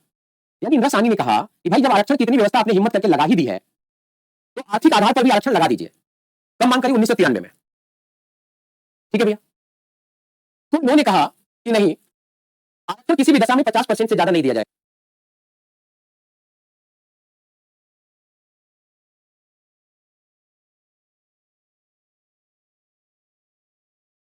चलिए भाई, कुछ डेटा गलत हो रहा है क्या? चलिए देखिए, मैंने जो केसेस के डेटा है कि 1992 हमने पढ़ा, 1993 पढ़ा, ये डेटा अगर आप 3-4 किताबों में पढ़ेंगे तो 3-4 ही मिलेंगे। जैसे कुछ लोग कौन सी डेटा मानते हैं? जब केस फाइल किया गया। कुछ लोग डेटा कौन सी मानते हैं? जब केस का रिजल्ट आ गया। ठीक, ऐसे ही संविधान संशोधन का भी डेटा है बेटा। संविधान संशोधन के डेटा में जैसे मान लीजिए कि विधेयक आया दिसंबर महीने में, राष्ट्रपति ने संरक्षण किया, राष्ट्रपति ने संशोधन साइन किया जनवरी महीने में, तो साल बदल जाता है। तो इसीलिए ये डेटा में एक साल का यदि फर्क रहे तो वो डेटा गलत नहीं माना जाएगा, है ना, वो डेटा गलत नहीं माना जाएगा। कहां कहां पे? केसेस में और संविधान संशोधन में। केसेस में और संविधान संशोधन में डेटा गलत नहीं माना जाता क्योंकि उसे दो प्रकार की डेटा में शामिल ही किया गया है। ठीक है भैया, चलिए ठीक ना। चलिए अब आते हैं आगे, और कुछ छूट रहे थे आरक्षण व्यवस्था में, तो कहेंगे हाँ गुरुजी और कुछ तो छूट ही रहा है। तो एक शब्द आया ना, क्रीमी लेयर। एक शब्द क्या आया भैया? Creamy layer. क्रीमी लेयर, ठीक है। ओबीसी वर्ग में, ओबीसी वर्ग में जिनकी आय 6 लाख रुपए, 6 लाख रुपए सालाना से कम है, विवाद मत करिएगा, अभी क्लियर कर दूंगा मैं, सालाना से कम है, वह सालाना से अधिक है, अधिक है, अधिक है, तो उसे आरक्षण का लाभ, आरक्षण का लाभ नहीं मिलेगा, नहीं मिलेगा, नहीं मिलेगा। वर्तमान में, वर्तमान में वार्षिक आय, वर्तमान में वार्षिक आय 8 लाख रुपए सालाना है। देखिए जब इसे लागू किया गया 8 लाख रुपए सालाना के लिए या 6 लाख रुपए सालाना के लिए, तो उस समय कहा गया कि मानक तय कैसे करें कि इनकी आय कितनी है? लेखपाल बताएगा। लेखपाल भी कैसे बताएगा? कोई ना कोई डेटा अपना छुपा ले, ना बताए तो कैसे होगा? तो कहा गया उस समय कि संसद, विधायक, ग्रेड ए के तहत नौकरी करने वाले लोग, इनके बच्चों को हम आरक्षण नहीं देंगे। जब 6 लाख रुपए सालाना था। सालाना का मतलब होता है साल का, सालाना का मतलब क्या होता है? साल का, वार्षिक, ईयरली, एनुअल इनकम। ठीक है भाई, सालाना ही समझ नहीं आ रहा भाई।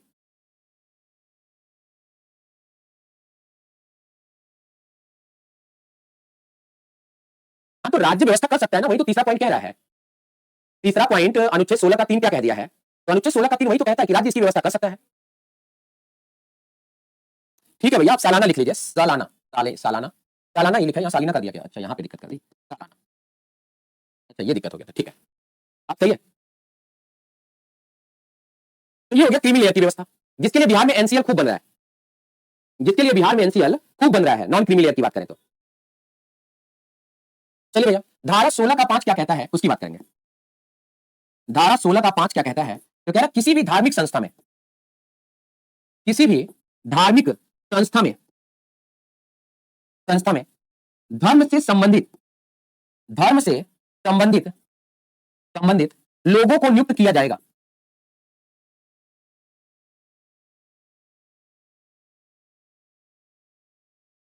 ठीक है भाई, जैसे सेना में आपने देखा होगा धर्म गुरुवादी की भर्ती आती है, सेना में आपने देखा होगा धर्म गुरुवादी की भर्ती आती है।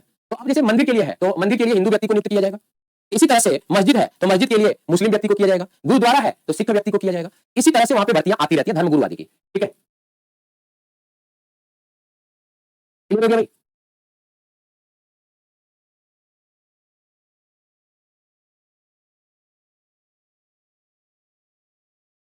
चलिए भाई, कोई बच्चा कह रहा है गुरुजी रामानंद समिति क्या है?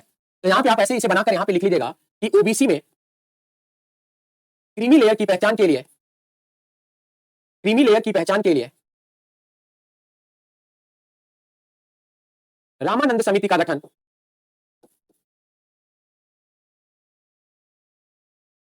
किया गया था। ओबीसी की पहचान के लिए रामानंद कमेटी का गठन किया गया था। इनका रिपोर्ट भी 1993 में ही जमा हुआ था, ये भी जान लीजिएगा। 92 में गठित हुई थी ये कमेटी, 93 में इन्होंने रिपोर्ट जमा किया था। रामानंद समिति का जो गठन किया गया था वो 92 में किया गया था और 93 में इन्होंने गठन किया था। तमिलनाडु में 69% कैसे है? जैसे 10% ईडब्ल्यूएस का आरक्षण है वैसे ही है भाई। 50% आरक्षण तो इंदिरा साहनी मामले में 1992-93 में ही मना कर दिया गया, तो फिर 10% ईडब्ल्यूएस का आरक्षण बाद में आया ना, वैसे ही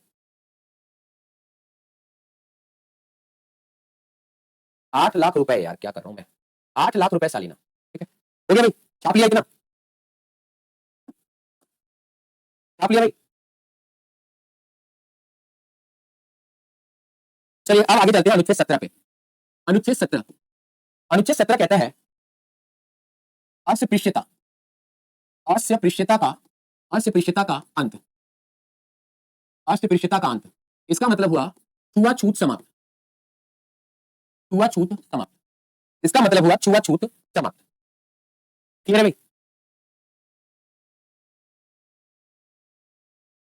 देखिए पॉइंट मिस करने की बात नहीं है, मैं तो इतने केसेस लिखा दूंगा ओबीसी के आरक्षण के लिए कि वो आपके लिए बहुत ज्यादा हो जाएगा। और मैं ऐसा नहीं है कि आपको यदि मैं पढ़ाऊं तो मैं एक अनुच्छेद को 1 घंटे 1.5 घंटे ना पढ़ा पाऊं। मैंने पहले भी कहा मैं उतना बड़ा टीचर नहीं हूं जितना बड़ा टीचर आप पढ़े हैं पहले से या जितना बड़ा उम्मीद लगा के बैठे थे। मैं तो पहले दिन भी कहा कि मैं कोदा पहाड़ निकला चूहा वाली हालत है मेरी तो। लेकिन मेरे पास ना टाइम का अभाव है।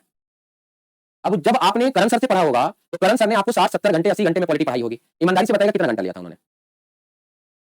तो प्री के लिए जितना आपके लिए जरूरी है उतना, जैसे ये ना जो कमेटी है जो केसेस है, इन कमेटियों का रिपोर्ट क्या है, इन कमेटियों ने क्या क्या कहानी गढ़ी, कहां कहां घूमने गए, ये सारी बातें मेंस में लिखने के काम में आता है, जिससे कि आपकी मेंस की कॉपी में वर्डिंग आपको मिल जाते हैं। ठीक है ना। प्री के लिए ये इतना महत्व नहीं रखते, हालांकि अब आधुनिक युग में थोड़ा सा महत्व रखने लगे हैं। बस 3 मंथ यानी कि कम से कम 60 70 दिन सर ने पढ़ाया है। क्लियर है। तो मुझे मतलब सारी बातों को ध्यान में रखना है आपके। अस्पृश्यता या छुआछूत के अंत की बात करते हैं। देखिए भैया हमारे यहाँ छुआछूत बड़ी तेजी से है। छुआछूत को किसी भी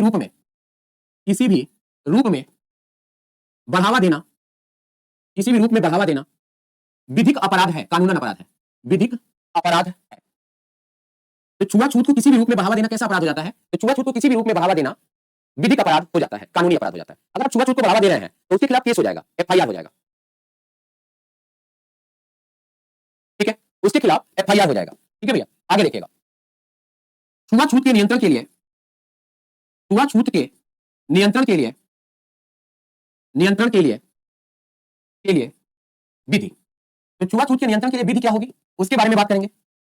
तो छुआछूत के नियंत्रण के लिए पहली जो सबसे पहले विधि आई उसका नाम हमने रखा अस्पृश्यता निवारण अधिनियम, 1955। अस्पृश्यता निवारण अधिनियम 1955। ये जब थोड़ा प्रभावहीन दिखने लगा तो इसी का लोगों ने बाद में नाम बदल दिया, समान नागरिक अधिकार संरक्षण अधिनियम 1976। ये कानून क्या हुआ ना, थोड़ा सा कमजोर दिख रहा था, प्रभावहीन भी था, लोग समझ ही नहीं रहे थे, लोग दलित को आदमी नहीं समझते थे, पीट पाट के सही कर देते थे, कहते थे फलाना जाति का आदमी है तो हमसे ऐसे कैसे बात कर सकता है, तेरी इतनी हिम्मत कि हमें बोलेगा, तेरी बीवी बच्चों का इतना हिम्मत कि मैं घर चले आए, पीट पाट देते थे, कुछ भी मतलब उसके साथ उल्टा सीधा कर देते थे। तो उसको रोकने के लिए कानून लाया गया, कठोर कानून, जिसको नाम दिया गया अत्याचार निवारण अधिनियम 1989। इसी को आज की डेट में आप किस नाम से जानते हैं? तो SC/ST एक्ट के नाम से जानते हैं। गुरुजी 15 और 17 में डिफरेंट क्या है, अंतर क्या है? ठीक है, अंतर क्या है, डिफरेंट क्या है? तो उन्होंने कहा अभी भी ऐसा होता है मैंने देखा है। तो उन्होंने कहा कि यदि किसी व्यक्ति को जाति धर्म लिंग वंश के आधार पर मंदिर में घुसने से मना कर दिया जाए तो अनुच्छेद 15 का भेदभाव हुआ। लेकिन यदि वह कोई व्यक्ति मंदिर में घुस गया है, उसको उस मंदिर में निकलने के बाद उसे पीटा जाता है, मंदिर को धुला जाता है, तो अनुच्छेद 17 का भेदभाव हुआ। एक दलित व्यक्ति जो सेना में ड्यूटी करता था, राजस्थान की घटना है, वो अपने घर आया, उसकी शादी तय हुई, घोड़े पर बैठकर जा रहा था अपनी बारात में। जब उसकी बारात राजपूतों की बस्ती से गुजरी तो उन्होंने उसे घोड़े से उतारकर पीटा, कहा पैदल जा, जितना दूर हमारा मोहल्ला है उतना दूर तू पैदल जाएगा। क्लियर है। तो इन सभी चीजों को रोकने के लिए, ऐसी व्यवस्थाओं को रोकने के लिए ये कानून लाए गए। चलिए आगे आते हैं।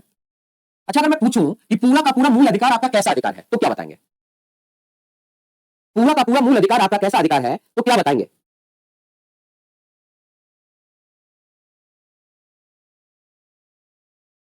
तो उस समय हमारा संविधान नहीं था ना विष्णु भैया, अंग्रेजों ने कर लगाया था मंदिर में दर्शन के लिए, तो उस समय हमारा संविधान नहीं था, उस समय हमारे यहाँ लोकतंत्र भी नहीं था। कैसी बात कर रहे हैं आप? चलिए भैया, तो आपसे अगर मैं पूछूं कि मौलिक अधिकार कैसा अधिकार है तो मौलिक अधिकार राज्य के विरुद्ध जनता का अधिकार है। क्या है? राज्य के विरुद्ध जनता का अधिकार है। अच्छा छुआछूत करने के लिए राज्य आता है क्या? राज्य के विरुद्ध जनता का अधिकार जब मूल अधिकार है तो किसी व्यक्ति के साथ छुआछूत करने के लिए राज्य आता है, शासन आता है, सरकार आती है? नहीं आती। तो आप कहेंगे कि यह व्यक्ति के विरुद्ध, यह व्यक्ति के विरुद्ध विरुद्ध व्यक्ति के विरुद्ध व्यक्ति का अधिकार है, व्यक्ति के विरुद्ध व्यक्ति का अधिकार है। इस अनुच्छेद पर गांधी दर्शन का, इस अनुच्छेद पर गांधी दर्शन का प्रभाव है। इस अनुच्छेद पर गांधी दर्शन का प्रभाव है। ठीक है भाई। तो छुआछूत लोग आपस में करते हैं, व्यक्ति व्यक्ति से करता है, इसीलिए व्यक्ति के विरुद्ध व्यक्ति का अधिकार हो गया। अनुच्छेद पर गांधी दर्शन क्यों है?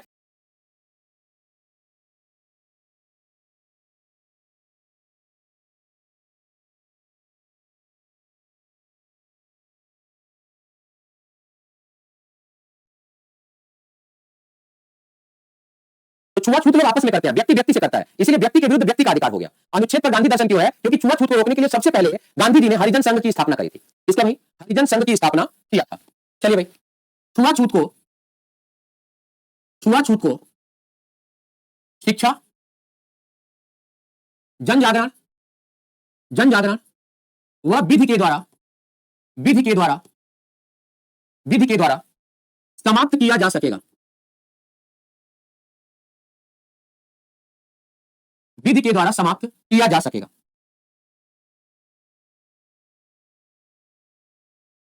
ठीक है भैया, हेडिंग बनाएंगे अनुच्छेद 18, उपाधियों का अंत।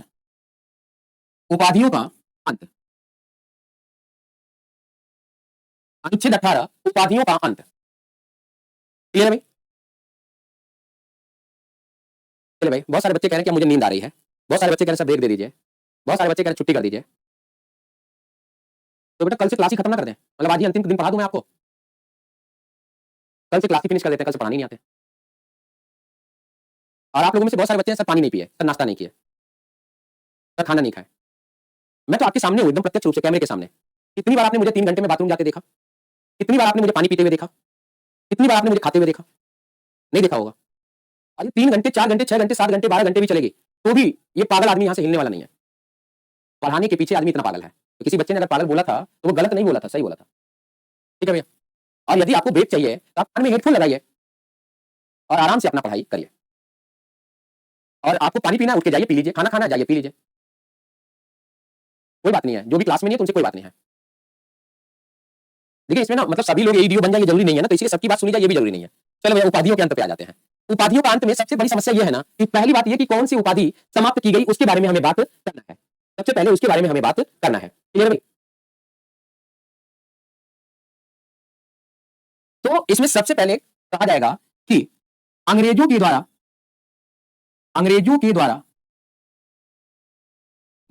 लाई गई उपाधि जिसका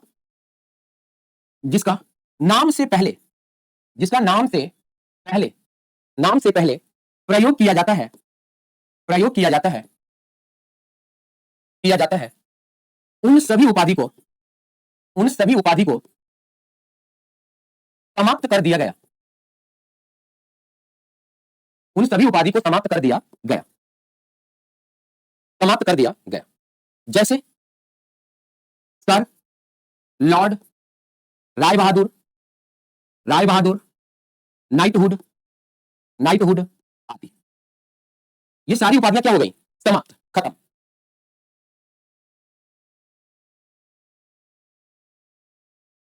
क्लियर है भाई? तो कौन सी उपाधि समाप्त हो गई? तो अंग्रेजों के द्वारा लाई गई। जैसे lord Clive, sir William Bentinck, lord Mountbatten, knighthood Rabindranath Tagore, Rai Bahadur Pandit Lakshmikant Tiwari, इस तरह का नाम दे दिया जाता था। ठीक, ये सारे नाम खत्म कर दिए गए। अब यहां पे देखिएगा पहला पॉइंट, राष्ट्रपति के पूर्व अनुमति पर राष्ट्रपति के पूर्व अनुमति पर राज्य या संघ के द्वारा शिक्षा व वीरता के क्षेत्र में उपाधि प्रदान किया जाएगा या दिया जाएगा। उपाधि प्रदान किया जाएगा। जैसे इंजीनियर, डॉक्टर, परमवीर चक्र आदि। आप इनके नाम को अगर कभी देखे हो तो डॉक्टर का नाम के पहले लगता है, इंजीनियर का नाम के पहले लगता है, परमवीर चक्र का नाम जिसको भी परमवीर मिला होगा उससे पहले लगता है। क्लियर है भाई? उसे परमवीर चक्र मिलता है। ये बात समझ में आ गई भाई? लोगों ने कहा गुरुजी जब हमारे उपाधि समाप्त है तो क्यों दे रहे हो? तो उन्होंने कहा ये उपाधि तो है लेकिन ये उपाधि उनके टैलेंट के आधार पे है। ये उपाधि उनकी योग्यता प्रतिभा को देखकर दी जा रही है। ये उपाधि उन्हें प्रदान नहीं की जा रही, इन्होंने उस उपाधि के लिए अपना हक दिखाया है, अपना हक जमाया है, तब दी जा रही है, तब उपाधि प्रदान की जा रही है। ठीक है भैया? आगे देखिए दूसरा, यदि किसी भारतीय व्यक्ति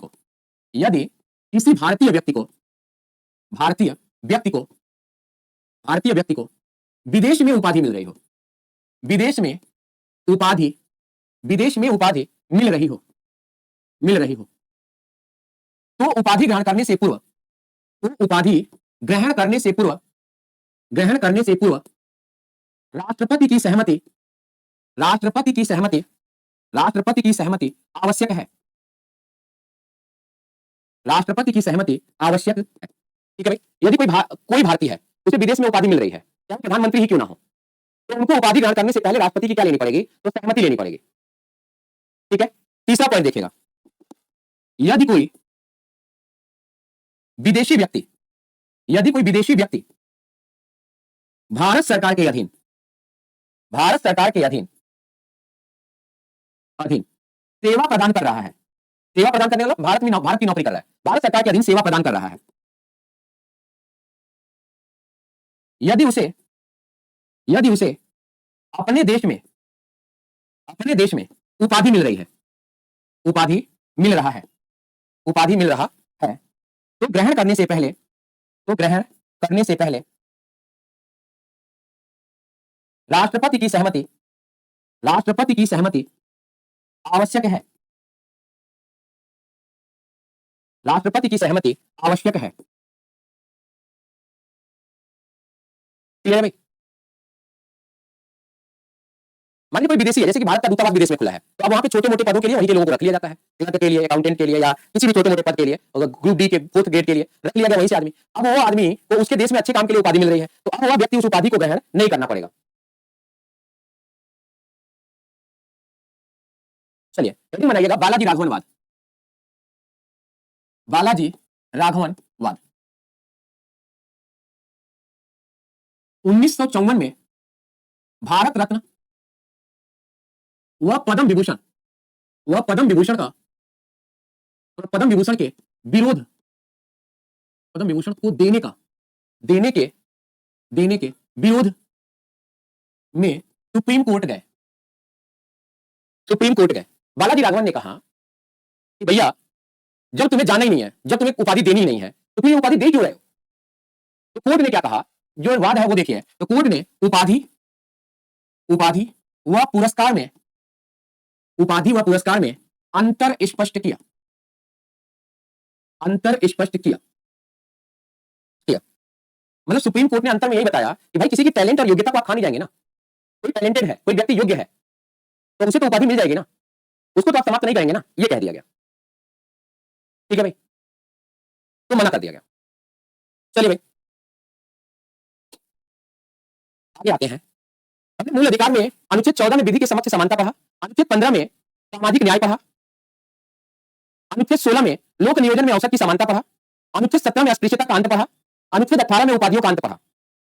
ये सब कुछ क्या हो गया, बराबर का उपाधि दे रहे हैं, बराबर की समानता दे रहे हैं। अब हमें पढ़ना है स्वतंत्रता के अधिकारों का संरक्षण, स्वतंत्रता के अधिकारों का, अधिकारों का संरक्षण, स्वतंत्रता के अधिकारों का संरक्षण कितना पढ़ेंगे, तो अनुच्छेद 19 से लेकर 22 तक पढ़ेंगे, अनुच्छेद 19 से लेकर 22 तक पढ़ेंगे। हेडिंग बनाइएगा अनुच्छेद 19, अनुच्छेद 19, अनुच्छेद 19 में क्या है, तो अनुच्छेद 19 में स्वतंत्रता के अधिकारों का, स्वतंत्रता के अधिकारों का, अधिकारों का संरक्षण है, स्वतंत्रता के अधिकारों का संरक्षण है। तो अनुच्छेद 19 में क्या जाता है, तो अनुच्छेद 19 में स्वतंत्रता के अधिकारों का संरक्षण दिया गया है। ठीक है, मूल संविधान में, मूल संविधान में, संविधान में 7 प्रकार के, 7 प्रकार के संरक्षण, संरक्षण दिए गए हैं, मूल अधिकार में 7 प्रकार के संरक्षण दिए गए हैं। ठीक है भाई, दिए गए हैं, जिसकी संख्या वर्तमान में, जिसकी संख्या वर्तमान में 6 है, जिसकी संख्या वर्तमान में कितनी है, ठीक है 6 है। चलिए भाई अनुच्छेद 19 के 1 का ए, अनुच्छेद 19 के 1 का ए, तो आज बोर्ड पीडीएफ जल्दी, हाँ तुरंत ही भरवा के चला जाऊंगा।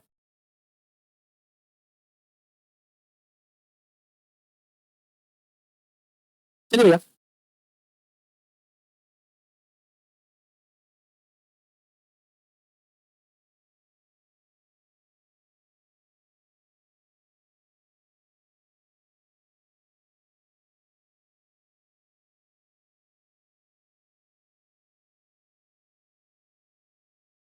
अब यहाँ पे बातें कर ले थोड़ी सी, सोचा थोड़ी सी खुशखबरी दे दूं आप लोगों को। तो मैं रुक इसलिए गया था कि आप लोगों की बड़ी मांग चल रही है कि छुट्टी कर दीजिए, छुट्टी कर दीजिए, छुट्टी कर दीजिए। तो ये मेरा पहला संडे है, तो इस संडे में आपको छोड़ दूंगा इसी अनुच्छेद के बाद। लेकिन अगले संडे से 5 घंटे का आप लोग मेंटली मतलब बना के आइएगा कि 5 घंटे पढ़ाई करनी है, प्लीज, मतलब विनम्र निवेदन है, ठीक है। तो अगले संडे से 5 घंटे की पढ़ाई का प्रावधान करके आइएगा, ठीक है, मेंटली सोच के आइएगा, ठीक है। तो इस अनुच्छेद 19 को खत्म होने के बाद मैं छुट्टी दे दूंगा आपको, चिंता मत करिएगा। मैंने आप लोगों को देखा बड़ा कमेंट को आपके ध्यान से, तो आप लोग छुट्टी छुट्टी छुट्टी कर रहे हो।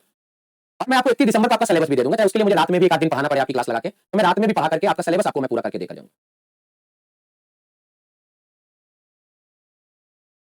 ठीक है भैया। चलिए 19 एक की बात करते हैं। तो यहाँ पे वाक एवं अभिव्यक्ति की स्वतंत्रता दी गई, वाक एवं अभिव्यक्ति की स्वतंत्रता की बात कही गई है, वाक एवं अभिव्यक्ति की स्वतंत्रता की बात कही गई है, ठीक है भैया। तो किसी भी व्यक्ति को, वाक का मतलब होता है बोलने का अधिकार, अभिव्यक्ति का मतलब होता है विचार प्रकट करने का अधिकार। तो किसी भी व्यक्ति को बोलने या विचार प्रकट करने का अधिकार है,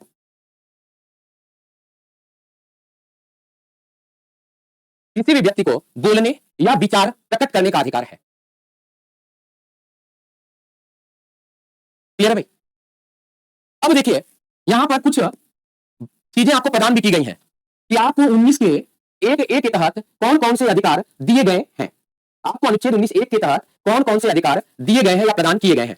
चलिए भैया, तो आपको सबसे पहले तो दिया गया प्रेस की स्वतंत्रता का अधिकार, इंडियन प्रेस परिषद बनाम भारत संघ, प्रेस की स्वतंत्रता का अधिकार। इंदिरा गांधी मामले में इसी बात को तुरंत ही आजाद कर दिया गया कि ना भैया, जब देश में अशांति का कारण बताकर आपातकाल की घोषणा होगी तब आप इस पर बात करिएगा, ठीक है, कि प्रेस की स्वतंत्रता मिलेगी आपको। दूसरा देखिएगा झंडा, किसका मामला मैंने बताया, प्रेस परिषद बनाम भारत संघ, प्रेस परिषद बनाम भारत संघ। बहुत सारे केस है वैसे प्रेस की आजादी पे, प्रेस की आजादी पे एक केस नहीं है, बहुत सारे केस हैं। एक केस हमदर्द दवाखाना आप लोगों ने सुना है, हमदर्द दवाखाना अपना ऐड देता है प्रेस में कि निसंतान रोगी मिले पीपल के पेड़ के नीचे, ठीक है। वो उसके केस पर लोगों ने रोक लगा दिया, कहा कि ये जो पेपर है ना, घर में माता पिता भी पढ़ते हैं, उनके बच्चे भी पढ़ते हैं, हमारे दादा दादी भी पढ़ते हैं, तो पेपर में अगर ऐसा ऐड छपेगा तो उसका प्रभाव हमारे बच्चों पर गलत पड़ेगा। तो हमदर्द दवाखाना उनके उस केस के खिलाफ उच्चतम न्यायालय चला गया, कहा कि मैं व्यापार का अपने प्रचार प्रसार कर सकता हूं, क्योंकि प्रचार नहीं तो व्यापार नहीं, और प्रेस की आजादी है कि वो मेरा दिया गया विज्ञापन छापेगा।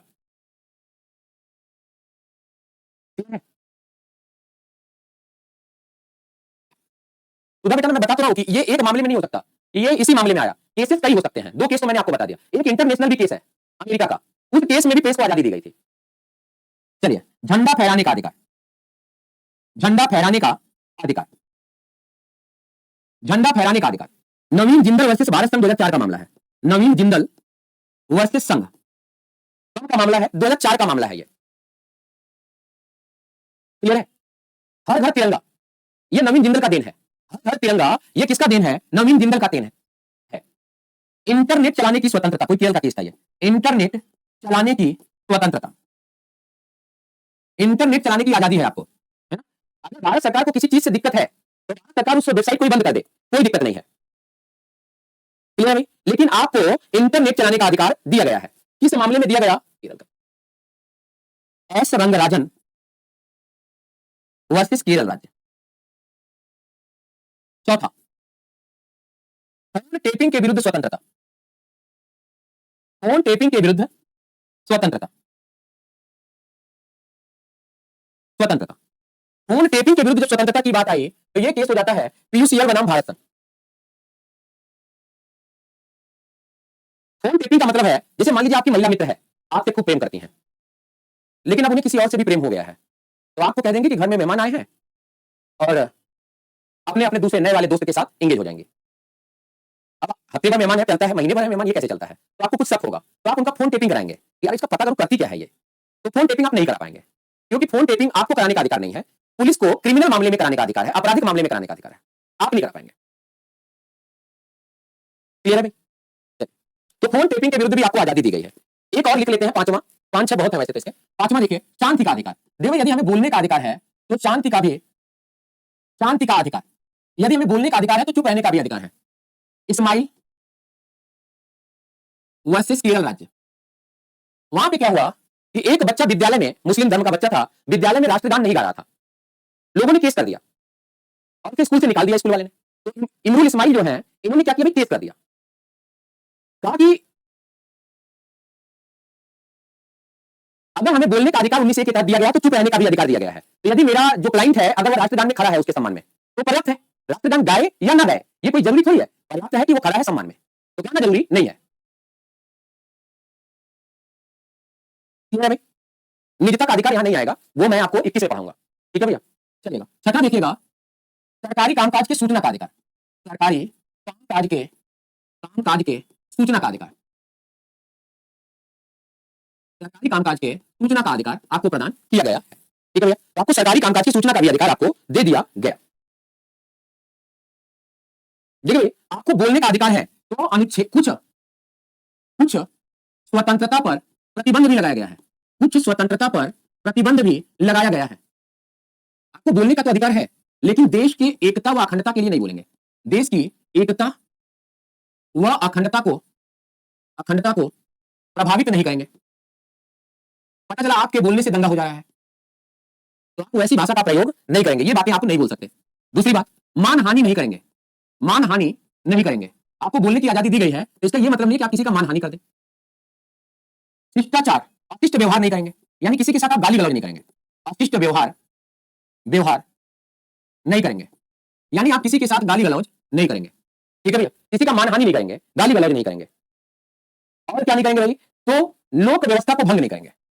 बहुत सारी बातें हैं, काम की बातें मैंने लिखा दी कि अनुच्छेद 19 से कहां लागू होता है, लोक व्यवस्था को भंग नहीं करेंगे। अगर आप कहेंगे कि गुरुजी ये बात कहां पे आती है, तो ये बात 19 के 2 में आती है। ये 19 के 2 का पहला पॉइंट यही हो जाता है आपका, लेकिन मैं सारा का सारा आपको 19A में एक साथ कंप्लीट पढ़ा दिया। मानहानि का मतलब होता है किसी के सम्मान को ठेस पहुंचाना। ठीक है भैया, चलिए अब हम बात करेंगे अनुच्छेद 19 के बी की। अनुच्छेद 19 के बी की बात करेंगे। शांतिपूर्ण सभा करने का अधिकार। आपको शांतिपूर्ण सभा करने का अधिकार दिया गया है। हथियार लेकर सभा नहीं कर सकते। निरायुध हथियार का सभा नहीं करेंगे। जब नोटा आएगा राजन मिश्रा बेटा तो वो भी बताएंगे। मानहानि का मतलब आपके सम्मान को ठेस पहुंचाना भाई।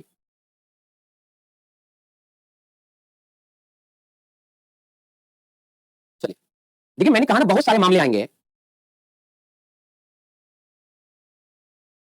ठीक है भैया, यहां पे लिखेगा देश विरोधी सभा नहीं कर सकते।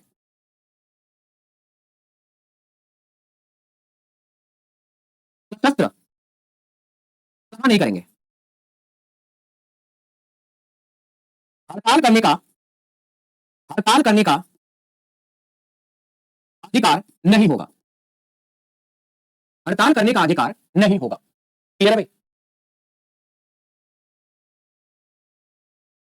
नोटा बटन का प्रयोग आपकी आजादी है, मतदान देने की भी आपकी आजादी है।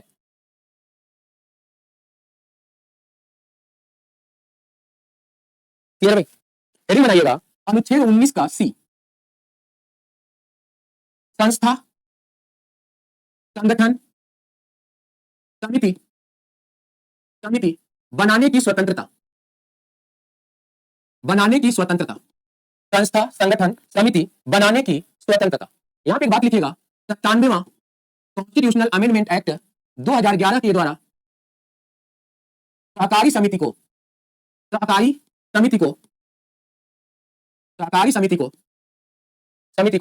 मूल अधिकार में शामिल किया गया। इसी अनुच्छेद के तहत 19 के सी में मूल अधिकार में शामिल किया गया। तो सहकारी समिति कहां पे आती है? तो मूल अधिकार में शामिल की जाती है सहकारी समिति।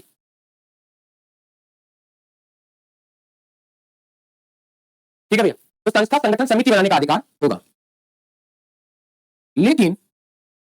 लेकिन देश विरोधी या आतंकवादी,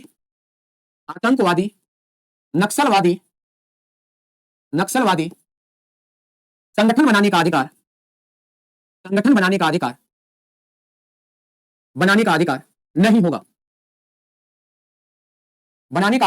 नहीं होगा। हेडिंग बनाइएगा अनुच्छेद 19 का डी, भारत में आबाद रूप से कहीं पर भी घूमने का अधिकार। तो भारत में कहीं पर भी घूमने का अधिकार आपके पास है। कहीं पर भी आप घूमने के लिए जा सकते हैं। नीचे लिखिएगा कर्फ्यू या सेना विधि में विधि के अधीन होगा, विधि के अधीन होगा, यानी जो छूट दी जाएगी उसी छूट को आपको मानना पड़ेगा, जो कानून कहेगा वही आपको मानना पड़ेगा। ठीक है भैया, आगे देखिएगा अनुच्छेद 19 का ई,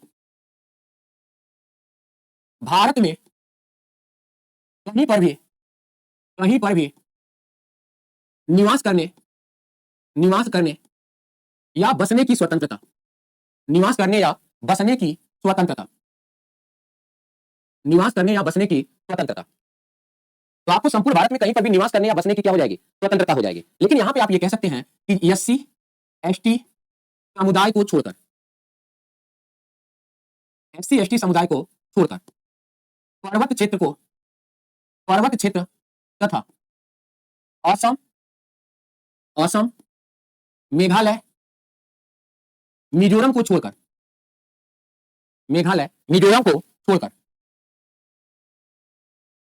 मिजोरम को छोड़कर। ठीक है भैया, देखिए ना, एससी एसटी की जमीन आप नहीं खरीद सकते हैं, खरीद सकते हैं, आबाद का मतलब होता है बिना बाधा के। देखिए एससी एसटी व्यक्ति की जमीन खरीदने का अधिकार आपके पास नहीं है। अब असम, मेघालय, मिजोरम ऐसे क्षेत्र हैं जहां पे एससी एसटी ही निवास करते हैं केवल, तो उनकी जमीन आप नहीं खरीद सकते, उसके लिए अलग कंडीशन है, उनके लिए अलग कंडीशन दी गई है। अनुच्छेद 19 का जी, 19 का जी, अपनी जीविका चलाने के लिए, व्यापार की स्वतंत्रता, अपनी जीविका चलाने के लिए व्यापार की स्वतंत्रता, अपनी जीविका चलाने के लिए व्यापार की स्वतंत्रता है ना भैया। देखिए भैया, धार्मिक प्रतिबंध लागू होगा, धार्मिक प्रतिबंध लागू होगा। धार्मिक प्रतिबंध क्या हो जाता है, तो धार्मिक प्रतिबंध लागू हो जाता है। जैसे मान लीजिए आप अंडे की दुकान कहीं भी खोल सकते हैं, अंडे की दुकान हम कहीं पर भी खोल सकते हैं, लेकिन मान लीजिए कि गंगा के किनारे खोलेंगे, मंदिर के सामने खोलेंगे, तो ये नहीं कर सकते। राइट टू साइलेंस कौन सा केस है भाई, राइट टू साइलेंस कौन सा केस है, गोवा वाला केस आपने पढ़ा है क्या? राइट टू साइलेंस, जय जमाल बेटा, गोवा का केस पढ़ा है क्या आपने, मेनका गांधी वाला? ये तो मैंने ये इनवेल का केस लिखा, एनुअल इस्माइल का, इमैनुअल इस्माइल, यही शब्द मैंने बोला था समझाते हुए। एक केस आपका मेनका गांधी का गोवा का भी है, मेनका गांधी गोवा में किसी काम से गई थी। अच्छा भैया ना, ये जो मैंने इस्माइल लिखा है, कहीं पे लिखा है, कहां पे यार, चलिए कहीं पर मैंने इस्माइल लिखा है, वहां इमैनुअल इस्माइल कर लीजिए या इमैनुअल कर लीजिए। मैंने ये पढ़ाते हुए जब ये लिखा था ना इस्माइल का नाम, तभी मैंने बोला था मुंह से अपने इमैनुअल, लेकिन शायद आप ना लिखा हुआ ज्यादा मानेंगे, कोई बात नहीं, चलिएगा इमैनुअल। ठीक है भैया, अब ठीक है, अब खुश, चलिए। अगर जितने भी ध्यान से सुना होगा तो मैंने इमैनुअल इस्माइल ही बोला था उसका नाम, कोई बात नहीं है, जितना आप पढ़े हैं उतना ही तो जानेंगे। चलिए, अपनी जीविका चलाने के लिए व्यापार की स्वतंत्रता की बात करेंगे, तो धार्मिक स्वतंत्रता, धार्मिक प्रतिबंध लगाया गया है, धार्मिक प्रतिबंध लगाया गया। अब एक और बचता है जो कि खाली था, जिसे मैंने वहां लिखना उचित नहीं समझा, अनुच्छेद 19 का ऐप, अनुच्छेद 19 का इस्तेमाल, अनुच्छेद 19 का ऐप क्या है, ये खाली है। यहां पे संपत्ति की स्वतंत्रता का अधिकार है, संपत्ति की स्वतंत्रता का अधिकार है, जिसे 44वां कॉन्स्टिट्यूशनल अमेंडमेंट एक्ट 1978 के द्वारा समाप्त कर दिया गया,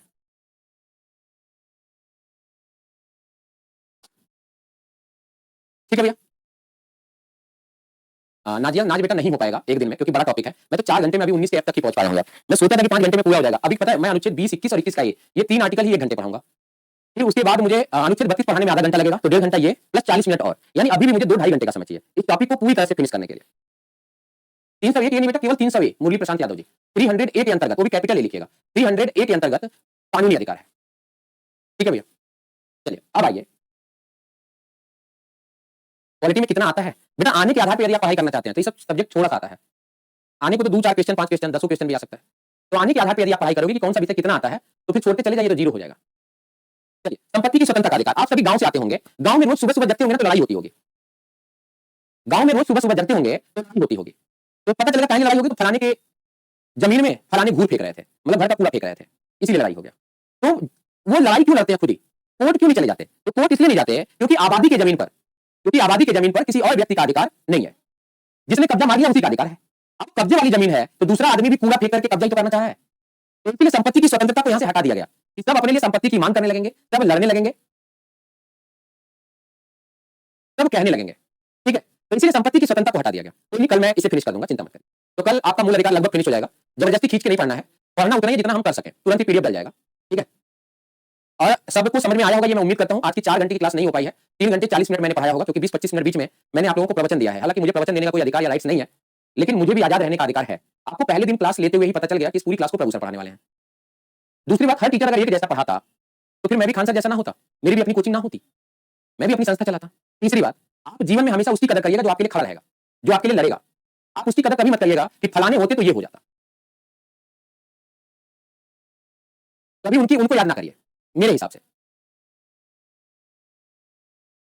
ये होते तो ये हो सकता था, ये हो जाता, इनको होना चाहिए। हाँ, होना तो चाहिए, लेकिन जो खड़ा है उसका भी तो सम्मान करिए। अब आप बताओ ना कि आप मुझे पागल बोल रहे हो, कहां का न्याय है? और मैं उस पागल को पॉजिटिव लेता हूं, क्योंकि मेरा पागलपन है पढ़ाना, मेरा जिद है पढ़ाना। ये तो कोई न्याय नहीं है ना। आपको मुझसे नहीं पढ़ना है, आप इंतजार कर लीजिए, सर कभी ना कभी तो पढ़ेंगे, या सर से कभी तो आपने पढ़ा होगा, या सर का कोई तो रिकॉर्डेड क्लास होगा, आप वो मान कर लीजिए। यही ना कि 2-400 रुपया आपका ज्यादा लग जाएगा, लेकिन आपका कैरियर बन जाएगा तो 2-400 रुपया खलेगा नहीं आपको। भाई जिस तरह आप अपने आप को किसी का भाई, बेटा, पति, दोस्त, मित्र, यार मानते हैं, उसी तरह मैं भी तो इंसान हूं, मैं भी तो किसी का बेटा हूं, मैं भी तो किसी का संतान हूं, मैं भी तो किसी का पति, भाई होऊंगा।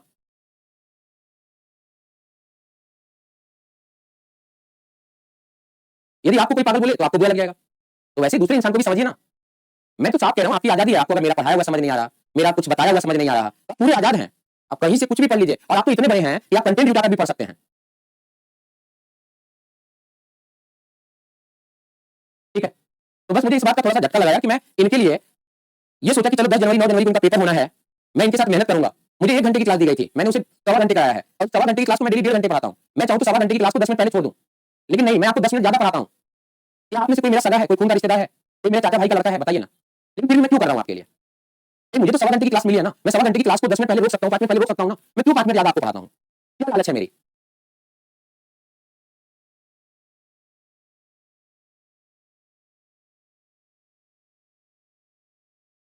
तो मैं तो आपके लिए खड़ा हूं ना।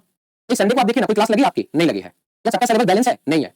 लेकिन मैंने लगवाई है ना, और मैं पहले दिन ही बोला ना कि चाहे Sunday, Saturday, Monday night, day कभी भी पढ़ाना पड़े, मैं आपके लिए खड़ा हूं। आपका भाई आपको 31 दिसंबर तक पढ़ा के कोर्स पूरा कर देगा। मतलब आपको समर्पण दिखाई नहीं दे रहा यार, इसका मतलब आपके अंदर मानवता नहीं है, तो कैसे अधिकारी बनोगे यार?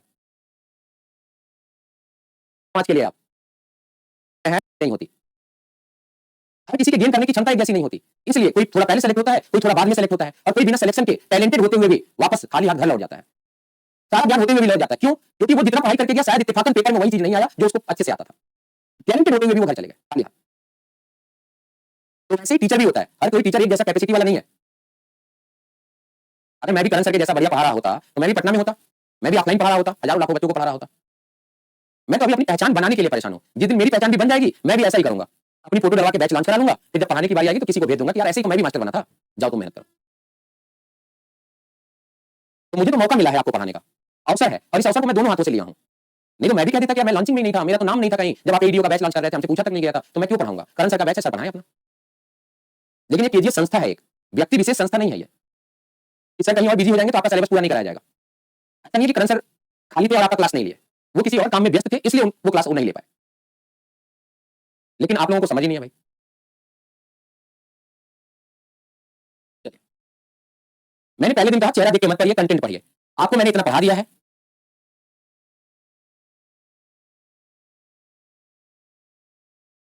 कि आप अपना प्रीवियस ईयर क्वेश्चन तो सॉल्व करिए, प्री का जो पेपर आता है उसको तो सॉल्व करिए। अगर नहीं हो रहा होगा सॉल्व तो कहिए कि गुरुजी आप पढ़ा नहीं पा रहे।